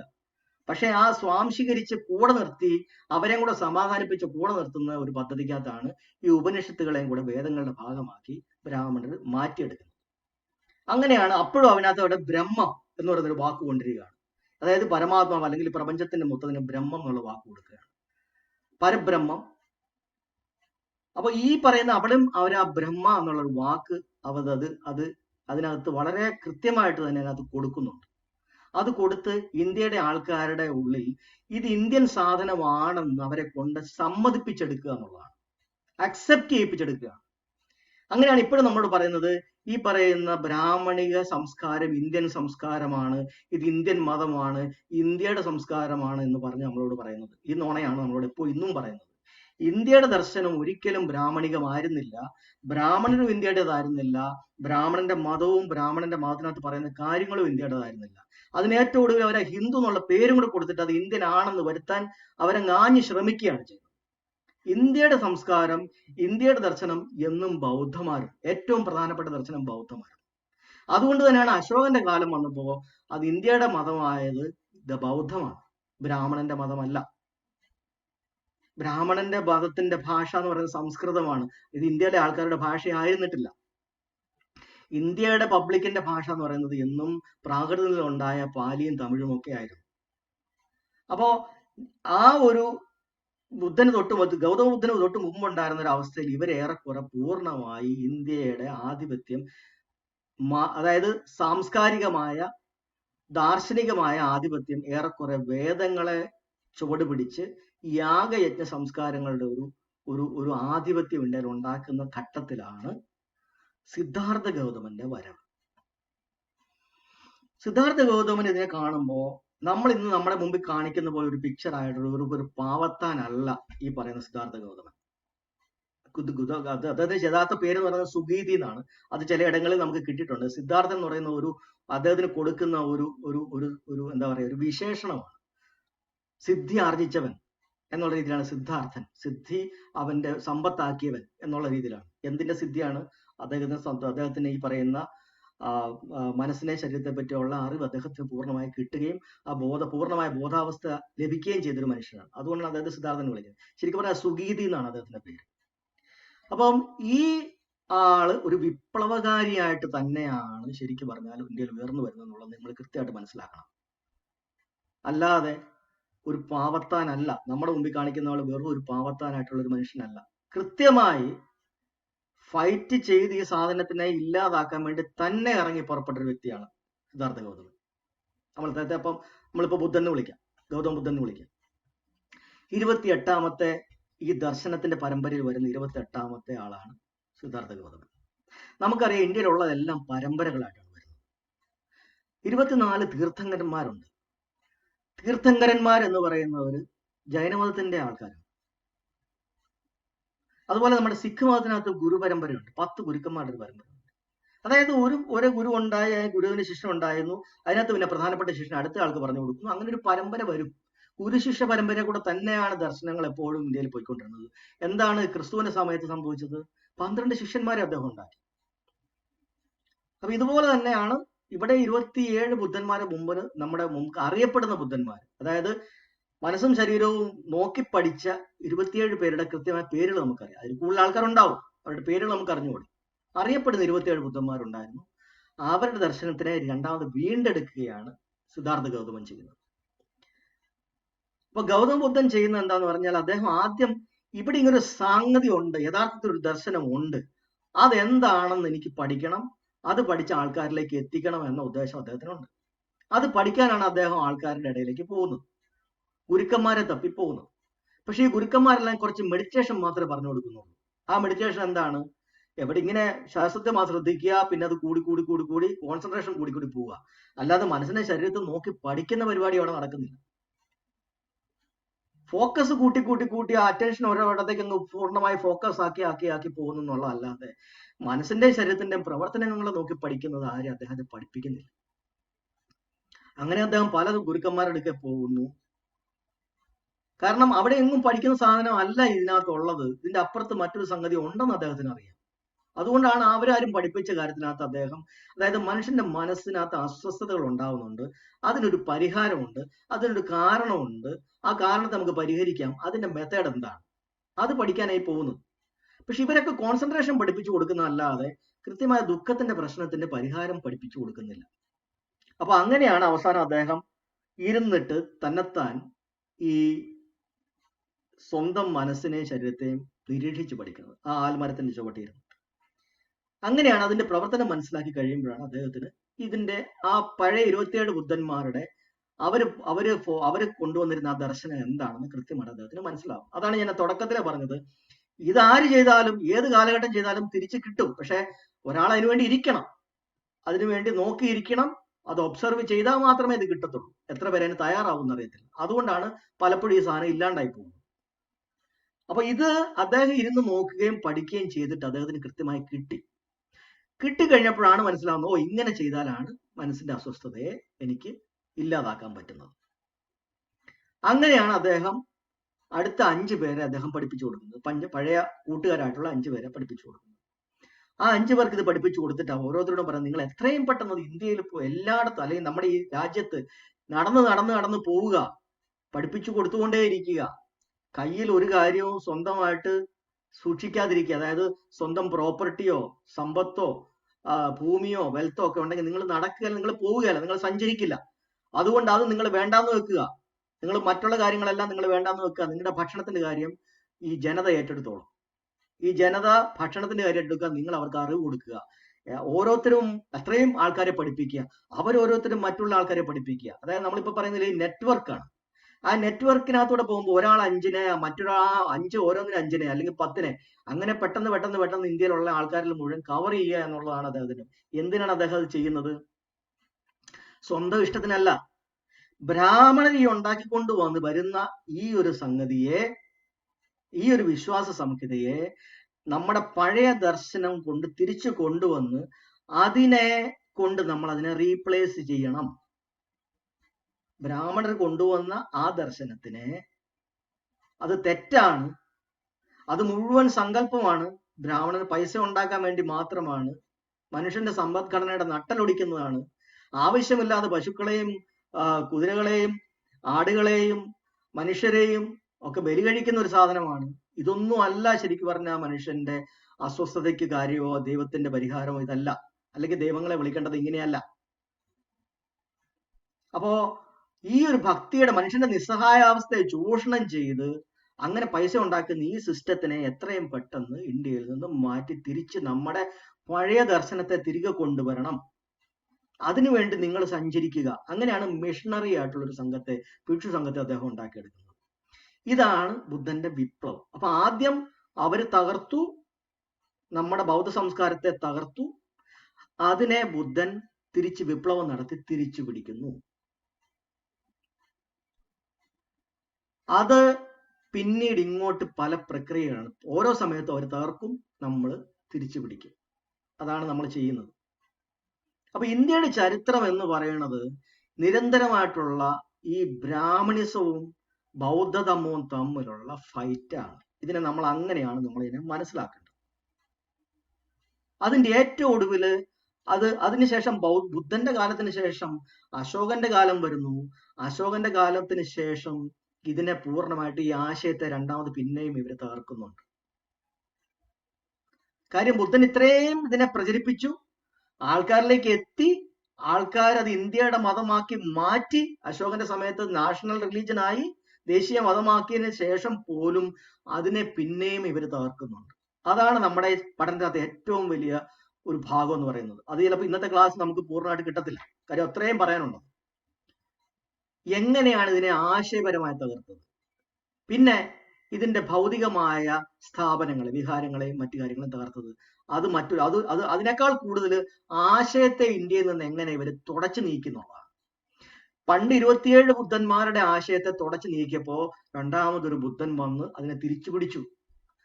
അതിനുശേഷം അശോകന്റെ കാലം വന്നപ്പോൾ അത് നമ്മുടെ പൂർണ്ണ അർത്ഥത്തിൽ നമ്മളുടെ കയ്യിലായി, ഇന്ത്യ ഈ ദർശനത്തിന്റെ കീഴിലായി. അതിനുശേഷം അവർ രണ്ടാമത്തെ കൗണ്ടർ റവല്യൂഷൻ കൊണ്ടുവരികയാണ്. അതായത് അതിന്റെ പ്രതിവിപ്ലവം. വിപ്ലവം എന്ന് പറയുന്ന ഒരു നല്ല കാര്യമാണ്. പ്രതിവിപ്ലവം എന്ന് പറയുന്നത് അതിനെ നശിപ്പിക്കുക. അങ്ങനെ അതിനെ പൂർണ്ണമായി നശിപ്പിച്ചതിന് ശേഷം അതിനുശേഷം ഉണ്ടാകുന്ന, ബുദ്ധന് ശേഷം ഉണ്ടാകുന്ന, പിന്നെ ഉണ്ടാകുന്ന രണ്ടാമത്തെ വിപ്ലവമാണ് ബാബാ സാഹിബിന്റെ വിപ്ലവം. അപ്പൊ ബാബാ സാഹിബ് ഞാൻ കഴിഞ്ഞ ദിവസം പറഞ്ഞതുപോലെ ഈ ഭരണഘടന എഴുതിയെന്ന് പറയുന്നത് ഇടയ്ക്ക് വെച്ച് ചെയ്യേണ്ട ഒരു കാര്യം ചെയ്തു വെച്ചെന്ന് മാത്രമേ ഉള്ളൂ. അദ്ദേഹത്തിന്റെ അജണ്ട അവിടെ അല്ല, അദ്ദേഹത്തിന്റെ ലക്ഷ്യം അതല്ല. ബുദ്ധൻ എങ്ങനെയാണോ വിപ്ലവം നടത്തി ഇന്ത്യയിലേക്ക് ബൗദ്ധധമ്മത്തെ തിരികെ കൊണ്ടുവന്നത്, അതേപോലെ തന്നെ തിരിച്ച് ഇന്ത്യയിൽ ബൗദ്ധധമ്മത്തെ തിരിച്ചു കൊണ്ടുവരുമ്പോൾ മാത്രമാണ് ബാബാ സാഹിബിന്റെ പ്രവർത്തനങ്ങൾ പൂർണ്ണമാവുകയുള്ളൂ. അത് അദ്ദേഹത്തിന് പൂർണ്ണമാക്കാൻ പറ്റിയിട്ടില്ല. അവിടെയാണ് നമ്മൾ ഓരോരുത്തരുടെയും റെസ്പോൺസിബിലിറ്റി കിടക്കുന്നത്, ഡ്യൂട്ടി കിടക്കുന്നത് അവിടെയാണ്.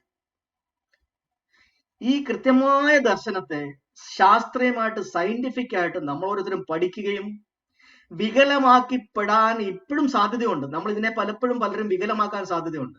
ശാസ്ത്രത്തിൽ നിന്ന് മാറിയിട്ട് ഇതിനകത്ത് പൂജയും ആരാധനയും അന്ധവിശ്വാസവും ബോധിസത്വന്മാരുടെ വിശ്വാസവും അങ്ങനെ കുറെ ധ്യാനവും സംഭവങ്ങളും കൊണ്ടുപോകുന്ന ഇതിനെ പിന്നെയും വികലമാക്കാൻ സാധ്യതയുണ്ട്. അത് നമ്മൾ എങ്ങനെയാണ് ബുദ്ധന് ശേഷം അല്ലെങ്കിൽ അശോകന് ശേഷം ആശയപരമായി ഇതിനെ നശിപ്പിച്ചത് എന്ന് കൃത്യമായി പഠിക്കണം. കാരണം അതേ ചതിക്കുഴികള് ഇനിയും നമുക്ക് ഫേസ് ചെയ്യേണ്ടി വരും. നമ്മൾ ഇതിനെ പുനഃസ്ഥാപിക്കാൻ നമ്മൾ ശ്രമിക്കുമ്പോൾ നമുക്ക് മുമ്പിൽ ഇതുപോലെ നമ്മളെ പോലും കൺഫ്യൂസ് ആക്കുന്ന രീതിയിലുള്ള തെറ്റായ സങ്കല്പങ്ങളുമായിട്ട് ഇതിനകത്ത് വരും. ഉദാഹരണം ഞാൻ കഴിഞ്ഞ ക്ലാസ്സിലൊക്കെ പറഞ്ഞു, ഈ ജന്മം പുനർജന്മം അവരതിനെ ഡിസ്റ്റോർട്ട് ചെയ്തത് എങ്ങനെയാണ്. അതിനു വേണ്ടിയിട്ടാണ് ആദ്യമേ തന്നെ ഞാൻ ഇതിന്റെ സയൻസിന്റെ ക്ലാസ് ആദ്യമേ എടുത്തത്. കാരണം സയൻസിന്റെ ക്ലാസ് എടുക്കുമ്പോൾ നിങ്ങൾക്ക് മനസ്സിലാവും ഏത് പോയിന്റിലാണ് ഇവന്മാര് യഥാർത്ഥത്തിലുള്ള സയൻസിൽ നിന്ന് ഇവർ മാറിപ്പോകുന്നത് മനസ്സിലാവും. ഇപ്പൊ ജന്മം പുനർജന്മം എന്താണെന്നാണ് ഞാൻ പറഞ്ഞിരിക്കുന്നത്. മൊമെന്റ് നമ്മൾ ഓരോ നിമിഷം പ്രതി നമ്മൾ മാറിക്കൊണ്ടിരിക്കുന്നതിനാണ് ജന്മം എടുക്കുക എന്ന് പറയുന്നത്. അല്ലാതെ ഒരു ജന്മത്തിൽ പട്ടി, പിന്നെ പൂച്ച, പിന്നെ കാള, പിന്നെ പശു, പിന്നെ പാമ്പ്, പിന്നെ പഴുതാര, പിന്നെ മനുഷ്യൻ, അങ്ങനെയുള്ള സംഭവമല്ല. അത് ബുദ്ധൻ പറഞ്ഞിട്ടില്ല, അത് പ്രപഞ്ചത്തിൽ സംഭവിക്കുന്നില്ല. മരണത്തിന് ശേഷം എന്താണ് സംഭവിക്കുന്നത് ഞാൻ പറഞ്ഞിട്ടുണ്ട്. മനസ്സിന് ശേഷം ഉണ്ടാകുന്ന 7 ഘട്ടങ്ങൾ, എങ്ങനെയാണ് മനുഷ്യന്റെ ശരീരം ദ്രവിച്ചു പോകുന്നത്, അല്ലെങ്കിൽ എങ്ങനെയാണ് ഈ ബോധം എന്ന് പറയുന്ന സംഭവം ഇല്ലാണ്ടായി പോകുന്നത്, അതൊക്കെ ഞാൻ കൃത്യമായിട്ട് കഴിഞ്ഞ ക്ലാസ്സുകളിൽ പറഞ്ഞിട്ടുണ്ട്. അപ്പൊ അത് നമ്മൾ ആദ്യമേ എടുത്ത് എന്തിനാണെന്ന് പറഞ്ഞാല് ബുദ്ധന് ശേഷം അല്ലെങ്കിൽ അശോകന് ശേഷം ആശയത്തെ എങ്ങനെയൊക്കെയാണ് ഇവർ നശിപ്പിച്ചത് എന്ന് നമ്മൾ കൃത്യമായിട്ട് പഠിച്ചില്ലെങ്കിൽ ഇവരിനിയും വെക്കുന്ന ട്രാപ്പുകളിൽ നമ്മൾ പോയി വീഴാൻ സാധ്യതയുണ്ട്. കാര്യം നമ്മുടെ ആൾക്കാർക്ക് ബുദ്ധനെയും അശോകനെയും പിക്ചറോ അല്ലെങ്കിൽ പ്രതിമയോ കണ്ടു കഴിഞ്ഞാൽ അതെല്ലാം ബുദ്ധിസമാണെന്ന് കരുതുന്ന ഒരു മണ്ടത്തരം നമ്മുടെ ആൾക്കാരുടെ ഇടയിലുണ്ട്. അത് കൃത്യമായി മുതലെടുക്കാനായിട്ട് അവിടെ ബ്രാഹ്മണർ ഇരിക്കുകയും ചെയ്യുന്നുണ്ട്. അതിനുവേണ്ടി മഹായാന ബൗദ്ധ രീതിയിലുള്ള കാര്യങ്ങൾ നമ്മളിലേക്ക് അറിയാതെ നമ്മളിലേക്ക് കുത്തി തന്ന് നമ്മൾ വഴിതെറ്റിപ്പോകാൻ സാധ്യതയുണ്ട്. കാലക്രമത്തിൽ മഹായാന പിന്നീട് ഹിന്ദുമതം എങ്ങനെയാണോ ആയത് അതുപോലെ തന്നെ ഈ പോകുന്ന ആൾക്കാർ പിന്നീട് ഹിന്ദുമതത്തിന്റെ ഭാഗമായി മാറും. അത് വരാതിരിക്കാൻ വേണ്ടി നമ്മൾ വളരെ ജാഗ്രതയോടുകൂടി വേണം നമ്മൾ ഈ സയൻസിനെ പഠിപ്പിച്ചു കൊടുക്കാൻ. ഈ കൃത്യമായ ശാസ്ത്രത്തെ, ഈ പറയുന്ന ശാസ്ത്രത്തെയും അതിന്റെ സയൻസിനെയും അതിന്റെ പ്രാക്ടീസിനെയും നമ്മൾ ആൾക്കാരിലേക്ക് പറഞ്ഞു കൊടുക്കുകയും വേണം. അത് ഇനി നഷ്ടപ്പെടാതെ പരിപാലിക്കുകയും വേണമെന്നുണ്ടെങ്കിൽ ഇതിനെ ഡിസ്റ്റോർട്ട് ചെയ്യാൻ അല്ലെങ്കിൽ ഇതിനെ മാനിപ്പുലേറ്റ് ചെയ്യാൻ, ഇതിനെ നശിപ്പിക്കാൻ സാധ്യതയുള്ള കാര്യങ്ങളെ നമ്മൾ അറിഞ്ഞിരിക്കണം. അപ്പോഴാണ് എന്തെങ്കിലും ഒരു തെറ്റായിട്ടുള്ള ഒരു സിദ്ധാന്തമായിട്ട് ഇതിനകത്തോട്ട് ആരെങ്കിലും വന്നു കഴിഞ്ഞാൽ അപ്പോഴേ നമുക്ക് അതിന് കയ്യോടെ പിടികൂടാൻ പറ്റത്തുള്ളൂ. അപ്പോഴേ നമുക്ക് നുള്ളിയെടുത്ത് പുറത്ത് കളയാൻ പറ്റും. ഇതല്ല സംഭവം, ഇതിനെ നമുക്ക് പറ്റത്തില്ല, ഇവിടെ ഇത് അനുവദിക്കത്തില്ല എന്ന് പറഞ്ഞ് നമുക്ക് ഇതിനെ മാറ്റാൻ പറ്റും. നമ്മുടെ ഭിക്ഷു സംഘത്തിനകത്തൊക്കെ നമ്മുടെ കാലം കഴിയുമ്പോൾ പിന്നെയും ആൾക്കാർ അറിയാതെ തെറ്റായിട്ടുള്ള വ്യാഖ്യാനങ്ങളിലേക്ക് പോകാൻ സാധ്യതയുണ്ട്. അപ്പോ കൃത്യമായ ശാസ്ത്രീയമായിട്ടുള്ള ആ പഠനം ഉള്ളവരായി തന്നെ നമ്മൾ ഇരിക്കണം. നമ്മൾ തലമുറയ്ക്ക് അത് കൃത്യമായിട്ട് തന്നെ പറഞ്ഞു കൊടുക്കണം. അപ്പൊ ഞാൻ ഇന്ന് ഇപ്പൊ പറഞ്ഞു വന്നത് ഈ എന്താ പറയാ, ബ്രാഹ്മണര് ഈ നമ്മുടെ ആദ്യത്തെ ആ ഒരു ഇവരിതിനെ നശിപ്പിച്ചതിന് ശേഷം ബുദ്ധൻ ഇതിനെ തിരിച്ചു കൊണ്ടുവന്നു. ബുദ്ധൻ തിരിച്ചു കൊണ്ടുവന്നതിന് ശേഷം ഭിക്ഷുക്കളെ വെച്ച് ഇന്ത്യ ഒട്ടാകെ ഇതിനെ സ്പ്രെഡ് ചെയ്തു. അത് സ്പ്രെഡ് ചെയ്ത സമയത്ത് അദ്ദേഹം പറഞ്ഞ ഒന്ന് രണ്ട് പ്രധാനപ്പെട്ട കാര്യങ്ങളുണ്ട്. അത് ഇന്ത്യൻ ജനതയ്ക്ക് ഭയങ്കരമായിട്ട് സ്വീകാര്യമായ ചില കാര്യങ്ങളുണ്ട്. ഒന്ന്, ഏതെങ്കിലും ഈ ജീവികളെയോ അല്ലെങ്കിൽ മനുഷ്യനെയോ ഒന്നും ബലി കൊടുത്തിട്ടല്ല ഈ പ്രശ്നത്തിന് നമ്മൾ പരിഹാരം കാണുന്നത്. അവിടെ ആരും അങ്ങനെ ഒരു ദൈവവും അവിടെ മുകളിലിരുന്ന് ഈ നമ്മുടെ കയ്യിൽ നിന്ന് കിട്ടുന്ന സാധനങ്ങൾ ആസ്വദിക്കാനായിട്ടോ ബലി കിട്ടുന്ന സാധനങ്ങൾ ആസ്വദിക്കാൻ ആരും അവിടെ മുകളിൽ ഇരിപ്പില്ല. ഒന്ന്. അതുകൊണ്ട് തന്നെ ഈ ഹിംസ നടത്തി ഇന്ത്യയിലെ ആൾക്കാരുടെ, അതായത് കർഷകരുടെ നട്ടല് ഒടിക്കുന്ന പരിപാടി, പശുക്കളെ കൂട്ടമായി കൊന്നൊടുക്കുന്ന ഈ പരിപാടി ഇവിടെ നടക്കത്തില്ല. ഇത് നിർത്തിയേ പറ്റൂ. ഇവർക്ക് നിങ്ങൾക്ക് കാശുണ്ടാക്കണം, അതിനു വേണ്ടിയിട്ട് ഇങ്ങനത്തെ ഉള്ളൊരു കാര്യമാണ് ചെയ്യുന്നതെങ്കിൽ ഇത് ഇവിടെ നടക്കത്തില്ല എന്ന് പറയുന്നുണ്ട് കൃത്യമായിട്ട്. അത് കർഷകരായിട്ടുള്ള നമ്മുടെ ജനതയെ വളരെയധികം സ്വാധീനിച്ച ഒരു കാര്യമാണ്. അതായത് ദൈവത്തിന് വേണ്ടിയിട്ട്, ദൈവത്തിന്റെ പ്രീതിക്ക് വേണ്ടിയിട്ട് ബലി കൊടുക്കുന്ന കാര്യം, ഒന്നാമതേ അത് നമ്മുടെ സംസ്കാരമല്ല, സെമിറ്റിക് സംസ്കാരമാണ്, മിഡിൽ ഈസ്റ്റ് സംസ്കാരമാണ്. അതുകൊണ്ട് തന്നെ ഈ സാധനത്തിനെ ഇവിടെ മുമ്പോട്ട് കൊണ്ടുപോകാൻ സമ്മതിക്കത്തില്ല. ജനങ്ങൾ അത് വളരെ കൃത്യമായിട്ടത് എടുത്തു. ആഹാരത്തിന് വേണമെങ്കിൽ നിങ്ങൾ കഴിക്കാം. പണ്ട് നമ്മൾ ആഹാരത്തിന് വേണ്ടി കഴിക്കുന്നുണ്ട് പശുവിന്റെ മാംസം. കാര്യം നമ്മൾ ഡൊമസ്റ്റിക് ആയിട്ട് വളർത്തുന്ന, അതായത് നമ്മുടെ എന്താ പറയുക, വീട്ടിൽ വളർത്തുന്ന മൃഗങ്ങളെയും പക്ഷികളെയൊക്കെ നമ്മൾ ആഹാരത്തിന് വേണ്ടി കഴിക്കാറുണ്ട്. അതുപോലെയല്ല കൂട്ടമായിട്ട് ഈ ദൈവപ്രീതിക്ക് വേണ്ടി എന്ന് പറഞ്ഞ രീതിയിൽ ഇതിനെ കൊന്നൊടുക്കുന്നു. അപ്പൊ ഇവരിതിനെ കൊന്നൊടുക്കുന്നതിന് പുറകിൽ ഇവർക്ക് മറ്റൊരു അജണ്ടയും കൂടി ഉണ്ട്. ഇവിടെയുള്ള കർഷകരുടെ നട്ടലൊടിച്ചാൽ മാത്രമേ, ഇവര് ദാരിദ്ര്യത്തിൽ പോയാൽ മാത്രമേ ഇതിനെ പൂർണ്ണമായിട്ട് അധീനപ്പെടുത്താൻ സാധിക്കൂ. അപ്പൊ അതിന്റെ പുറകിൽ അങ്ങനെയും കൂടെ ഒരു ഉദ്ദേശമുണ്ട്. അപ്പൊ അല്ലാതെ ഇവിടുത്തെ ആൾക്കാർ പൂർണ്ണാർത്ഥത്തിൽ എപ്പോഴും സമ്പന്നരായിട്ടും അവരെല്ലാ രീതിയിലും എന്താ പറയാ എക്യുപ്ഡ് ആയിട്ടാണ് അവർ ഇരിക്കുന്നെങ്കിൽ നമുക്ക് ഒരിക്കലും അവരെ തകർക്കാൻ പറ്റില്ല എന്ന് വർണ്ണ സവർണർക്കറിയാം, അല്ലെങ്കിൽ യൂറേഷ്യൻകാർക്ക് അറിയാം. അപ്പൊ അതുകൊണ്ട് തന്നെയാണ് അവർ ഓരോരോ രീതിയിൽ ഇന്ത്യയിലെ ആൾക്കാരെ ക്ഷീണിപ്പിക്കാൻ, സാമ്പത്തികമായിട്ടും ഒക്കെ ക്ഷീണിപ്പിക്കാനായിട്ട് അവർ ശ്രമിച്ചുകൊണ്ടിരിക്കുന്നു. ഈ പറഞ്ഞ കാര്യങ്ങൾ ബുദ്ധൻ അതിനെ കൃത്യമായി പ്രതിരോധിച്ചപ്പോൾ ഇന്ത്യൻ ജനത ബുദ്ധന്റെ കൂടെ തിരിച്ചു വന്നു. ഒത്തിരിയേറെ രാജാക്കന്മാർ, അതായത് ബ്രാഹ്മണന്റെ ഈ പറയുന്ന സിസ്റ്റത്തിനോട് താല്പര്യമില്ലാതിരുന്ന ഒത്തിരിയേറെ രാജാക്കന്മാര് ബുദ്ധനെ സഹായിക്കാനായിട്ട് മുമ്പോട്ട് വന്നു. അദ്ദേഹത്തിന് സപ്പോർട്ട് കൊടുത്തു, അദ്ദേഹത്തിന്റെ ദർശനങ്ങളെ സപ്പോർട്ട് ചെയ്തു, അദ്ദേഹത്തിന്റെ ഭിക്ഷു സംഘത്തിന് പ്രത്യേകമായ സംരക്ഷണം കൊടുത്തു. അപ്പോ രാജകീയമായ സപ്പോർട്ടും കൂടെ അദ്ദേഹം തിരിച്ചു പിടിച്ചു. കോസല രാജാവ്, മഗധ രാജാവ്, അങ്ങനെ പല പ്രബലമായിട്ടുള്ള രാജാക്കന്മാർ അദ്ദേഹത്തിന് സപ്പോർട്ട് കൊടുത്തു. അപ്പൊ ആ ഒരു സപ്പോർട്ടോട് കൂടി ഇദ്ദേഹത്തിന്റെ നമ്മുടെ ആദ്യത്തെ ദർശനമായ ബൗദ്ധ ദർശനം പിന്നെയും ഇന്ത്യയിൽ ചുവട് പിടിച്ച് വളരാൻ തുടങ്ങി. അങ്ങനെ അത് വളർന്നു വരുമ്പോഴാണ് പിന്നീട് നമ്മൾ അശോകന്റെ കാലഘട്ടത്തിലേക്ക് എത്തുന്നത്. അപ്പോ ഇതിനകത്ത് മറ്റൊരു കാര്യം നിങ്ങൾ വളരെ കൃത്യമായി ശ്രദ്ധിക്കേണ്ട ഒരു കാര്യമുണ്ട്. ബുദ്ധന്റെ കൂടെയിലേക്ക് ആൾക്കാർ പോയപ്പോ, രാജാക്കന്മാർ പലരും ബ്രാഹ്മണരെ ഉപേക്ഷിച്ച് ബുദ്ധന്റെ കൂടെ പോയപ്പോ, പൊതുജനങ്ങൾ ബുദ്ധന്റെ കൂടെ പോയപ്പോ യാഗങ്ങളും യജ്ഞങ്ങൾക്കുമുള്ള പൊതു സപ്പോർട്ട് ഇല്ലാതായി. യാഗങ്ങളും യജ്ഞങ്ങളും ആരും ചെയ്യാതായി, അതിന് ചെയ്യാൻ താല്പര്യമില്ലാതെ. കാരണം ആൾക്കാർക്ക് മനസ്സിലായി ഇതിനകത്ത് യാതൊരു അർത്ഥവുമില്ല, കാര്യങ്ങളും ഇല്ല എന്ന് മനസ്സിലായി. തന്നെയുമല്ല, എല്ലാ താഴ്ന്ന ജോലികൾ ചെയ്തുകൊണ്ടിരുന്ന ആൾക്കാർ, അടിമ ജനതയായിട്ട് കരുതപ്പെട്ടിരുന്ന ആൾക്കാരിൽ നിന്നും അദ്ദേഹം എല്ലാ ഈ ഭിക്ഷു സംഘത്തിലേക്ക് ആൾക്കാരെ അദ്ദേഹം എടുത്തു. സംഘത്തിലെ പ്രധാനികളായി, ഓരോരുത്തരും ഭിക്ഷുക്കളായി, അവർ അർഹതരായി, ഫുള്ളി കോൺഷ്യസ്, ഫുള്ളി എൻലൈറ്റൻഡ്, ബുദ്ധനെ പോലെ തന്നെ അറിവും ആ ബോധവും കിട്ടിയവരായി ഒത്തിരി ആൾക്കാരെ അതിനകത്തേക്ക് വന്നു തുടങ്ങി. ആണുങ്ങളെ കൊണ്ടുവന്നു, പെണ്ണുങ്ങളെ കൊണ്ടുവന്നു, തൂപ്പുകാരായിട്ടുള്ളവരെ, ബാർബർമാരായിട്ടുള്ളവരെ, തോട്ടിപ്പണിക്കാരായിട്ടുള്ളവരെ, ഈവൻ ഭ്രാന്തിന്റെ വക്കത്തുണ്ടായിരുന്നവരെ, കൊള്ളക്കാരായിട്ടുള്ളവരെ, അങ്ങനെ പല ആൾക്കാരെ അദ്ദേഹം കൊണ്ടുവന്നു. മറ്റവരെങ്ങനെയാണ് ചെയ്തത്? ആ പൗരോഹിത്യം എന്ന് പറയുന്നത് വന്ന സവർണ അല്ലെങ്കിൽ ബ്രാഹ്മണർക്ക് വേണ്ടി മാത്രമായിട്ട് അവരത് പിടിച്ച് കൈപ്പിടിയിൽ ഒതുക്കിയിരിക്കുകയായിരുന്നു. ഇദ്ദേഹം അത് പൂർണ്ണമായിട്ട് ഇന്ത്യയിലുള്ള ആൾക്കാർക്ക് വേണ്ടി അത് തുറന്നു കൊടുത്തു. ആ തുറന്നു കൊടുത്തപ്പോൾ പൂർണ്ണമായിട്ട് ആൾക്കാർ ഇതിലേക്ക് വരാൻ തുടങ്ങി. അപ്പൊ എല്ലാവർക്കും ഇത് ഈ പറയുന്ന ബൗദ്ധ ഭിക്ഷുവാവാനും ആ സംഘത്തിന്റെ അതിന്റെ മുകളിലേക്ക് എത്താനും ഒക്കെ ഉള്ള എല്ലാ സാധ്യതകളും അദ്ദേഹം തുറന്നിട്ട് കൊടുത്തു ആൾക്കാർ. അങ്ങനെ വന്നപ്പോൾ ഇത് കൂടുതൽ ജനകീയമായി. അതുപോലെ തന്നെ അതിനകത്തുള്ള സൂക്തങ്ങളെല്ലാം, ബുദ്ധൻ പറഞ്ഞ സൂക്തങ്ങളെല്ലാം പാലി ഭാഷയിലാണ്, ആൾക്കാരുടെ കോമൺ ആൾക്കാരുടെ ഭാഷയിലാണ്. അങ്ങനെ അദ്ദേഹം അത് പബ്ലിക് ആക്കി മാറ്റിയപ്പോ എല്ലാരിൽ നിന്നും മറച്ചു പിടിച്ച സംസ്കൃതം ഉണ്ടാക്കി, എല്ലാരിൽ നിന്നും മറച്ചു പിടിച്ച് സ്വന്തം മാത്രമാക്കി പൗരോഹിത്യം നിലനിർത്തിയിരുന്ന ബ്രാഹ്മണർക്ക് അവരുടെ ജീവിത ഉപാധിയായ യാഗയജ്ഞ സംസ്കാരങ്ങൾ നഷ്ടപ്പെട്ടു. ആൾക്കാർ അതിനോട് പ്രതികരിക്കാതെയായി, ആൾക്കാർ അതിന് പിന്തുണ കൊടുക്കാതെയായി.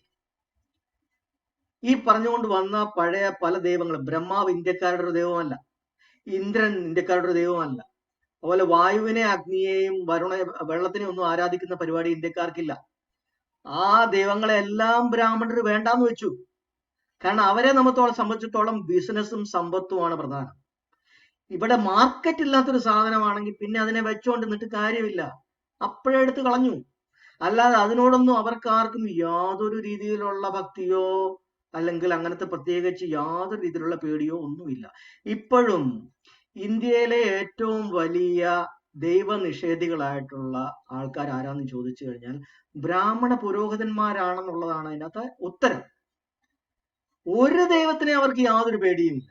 അങ്ങനൊരു സങ്കല്പം ഉണ്ടെന്ന് ആൾക്കാരെ പറ്റിക്കാൻ വേണ്ടി അവർ മുമ്പോട്ട് കൊടുത്തിരിക്കുന്നല്ലാതെ അവർക്കാർക്കും ഒന്നിനെയും പേടിയില്ല. കാര്യം അവർ ദൈവത്തെ വെച്ച് പുതിയ പുതിയ കഥകൾ ഉണ്ടാക്കുന്നു, പുതിയ പുതിയ നാടകങ്ങൾ കളിക്കുന്നു.